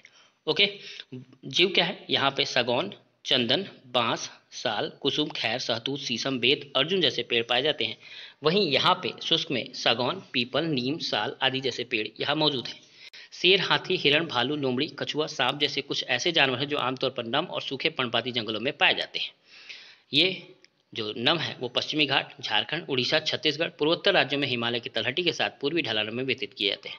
वहीं अगर शुष्क की बात करें तो बिहार, उत्तर प्रदेश के मैदानी इलाकों और प्रायद्वीपीय पठार के पूर्वोत्तर भागों में व्यतीत किए जाते हैं। उष्णकटिबंधीय कांटेदार वन और झाड़ियाँ। ये कहाँ पाया जाता है? जो उष्ण कटिबंधीय यानी थॉर्न फॉरेस्ट है, स्क्रब्स हैं, छोटे छोटे पौधे पाए जाते हैं। तो वातावरण की परिस्थितियों के अनुसार क्या क्या है? उष्ण कटिबंधीय कांटेदार वन क्षेत्रों में पाए जाते हैं, जो सालाना 70 सेंटीमीटर से भी कम वर्षा होती है, या कहीं कहीं पे तो 10 सेंटीमीटर से ही वर्षा में काफ़ी काम चलाना पड़ता है। फीचर है पेड़ों और झाड़ियों के बीच विशाल और मोटे घास के मैदान मौजूद है, जो व्यापक रूप से बिखरे हुए होते हैं। ऐसी प्राकृतिक वनस्पतियों में पेड़ों की जड़ें आमतौर पर लंबी होती है और मिट्टी में गहराई से प्रवेश करती है, जो उन्हें नमी बनाए रखने में मदद करता है। ऐसे पौधों की पत्तियां मोटी, मोमी और छोटी होती हैं। देखा ही होगा आपने कैक्टस के पौधे में अंदर अगर तोड़ा होगा, एलोवेरा होगा, उसमें तोड़ के देखा, मोमी की तरह वो उसमें से जेली होता है। यह विशेषता वाष्पीकरण प्रक्रिया को कम करती है और तने जो रसीले प्रकृति के होते हैं उन्हें पानी के संरक्षण से मदद करता है। तो जो जीव जंतु कौन कौन से पाए जाते हैं यहाँ पे? फ्लोरा फोना, कैक्टस, बबूल, बेर, यूफोरबियस, नीम, जंगली ताड़ और बबूल कुछ ऐसे पौधे हैं जो आमतौर पर कांटेदार जंगलों में पाए जाते हैं। वहीं ऊंट, चूहे, लोमड़ी, भेड़िया, बाघ, खरगोश, शेर, जंगली गधे और घोड़े जैसे जानवर यहाँ पे पाए जाते हैं। ये वितरण है, ये गुजरात, राजस्थान, उत्तर प्रदेश, मध्य प्रदेश, छत्तीसगढ़ और हरियाणा जैसे देशों के उत्तर पश्चिमी राज्यों के अर्धशुष्क क्षेत्रों में पाए जाते हैं। ओके, नेक्स्ट है माउंटेन फॉरेस्ट।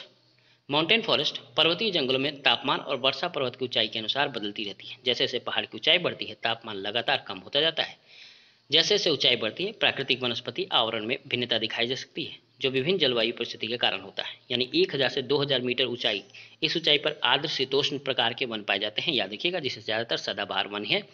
1500 से 3000 मीटर की ऊंचाई पर शुष्क शंकुधारी वन पाए जाते हैं और 3000 मीटर की ऊंचाई पर अल्पाइन वनस्पति पाए जाते हैं। ओके, तो ये याद रखिएगा, ये याद करने वाली चीज़ें हैं।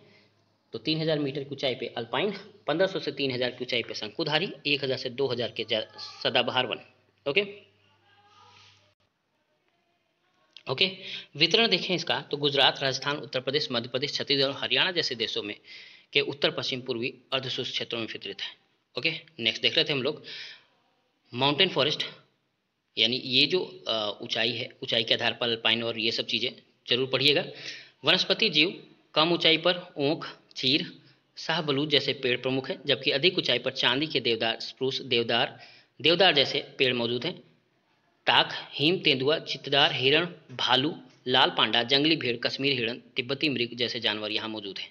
वितरण है, यह हिमालय और पूर्वोत्तर भारत के पर्वत श्रृंखलाओं में पाए जाते हैं।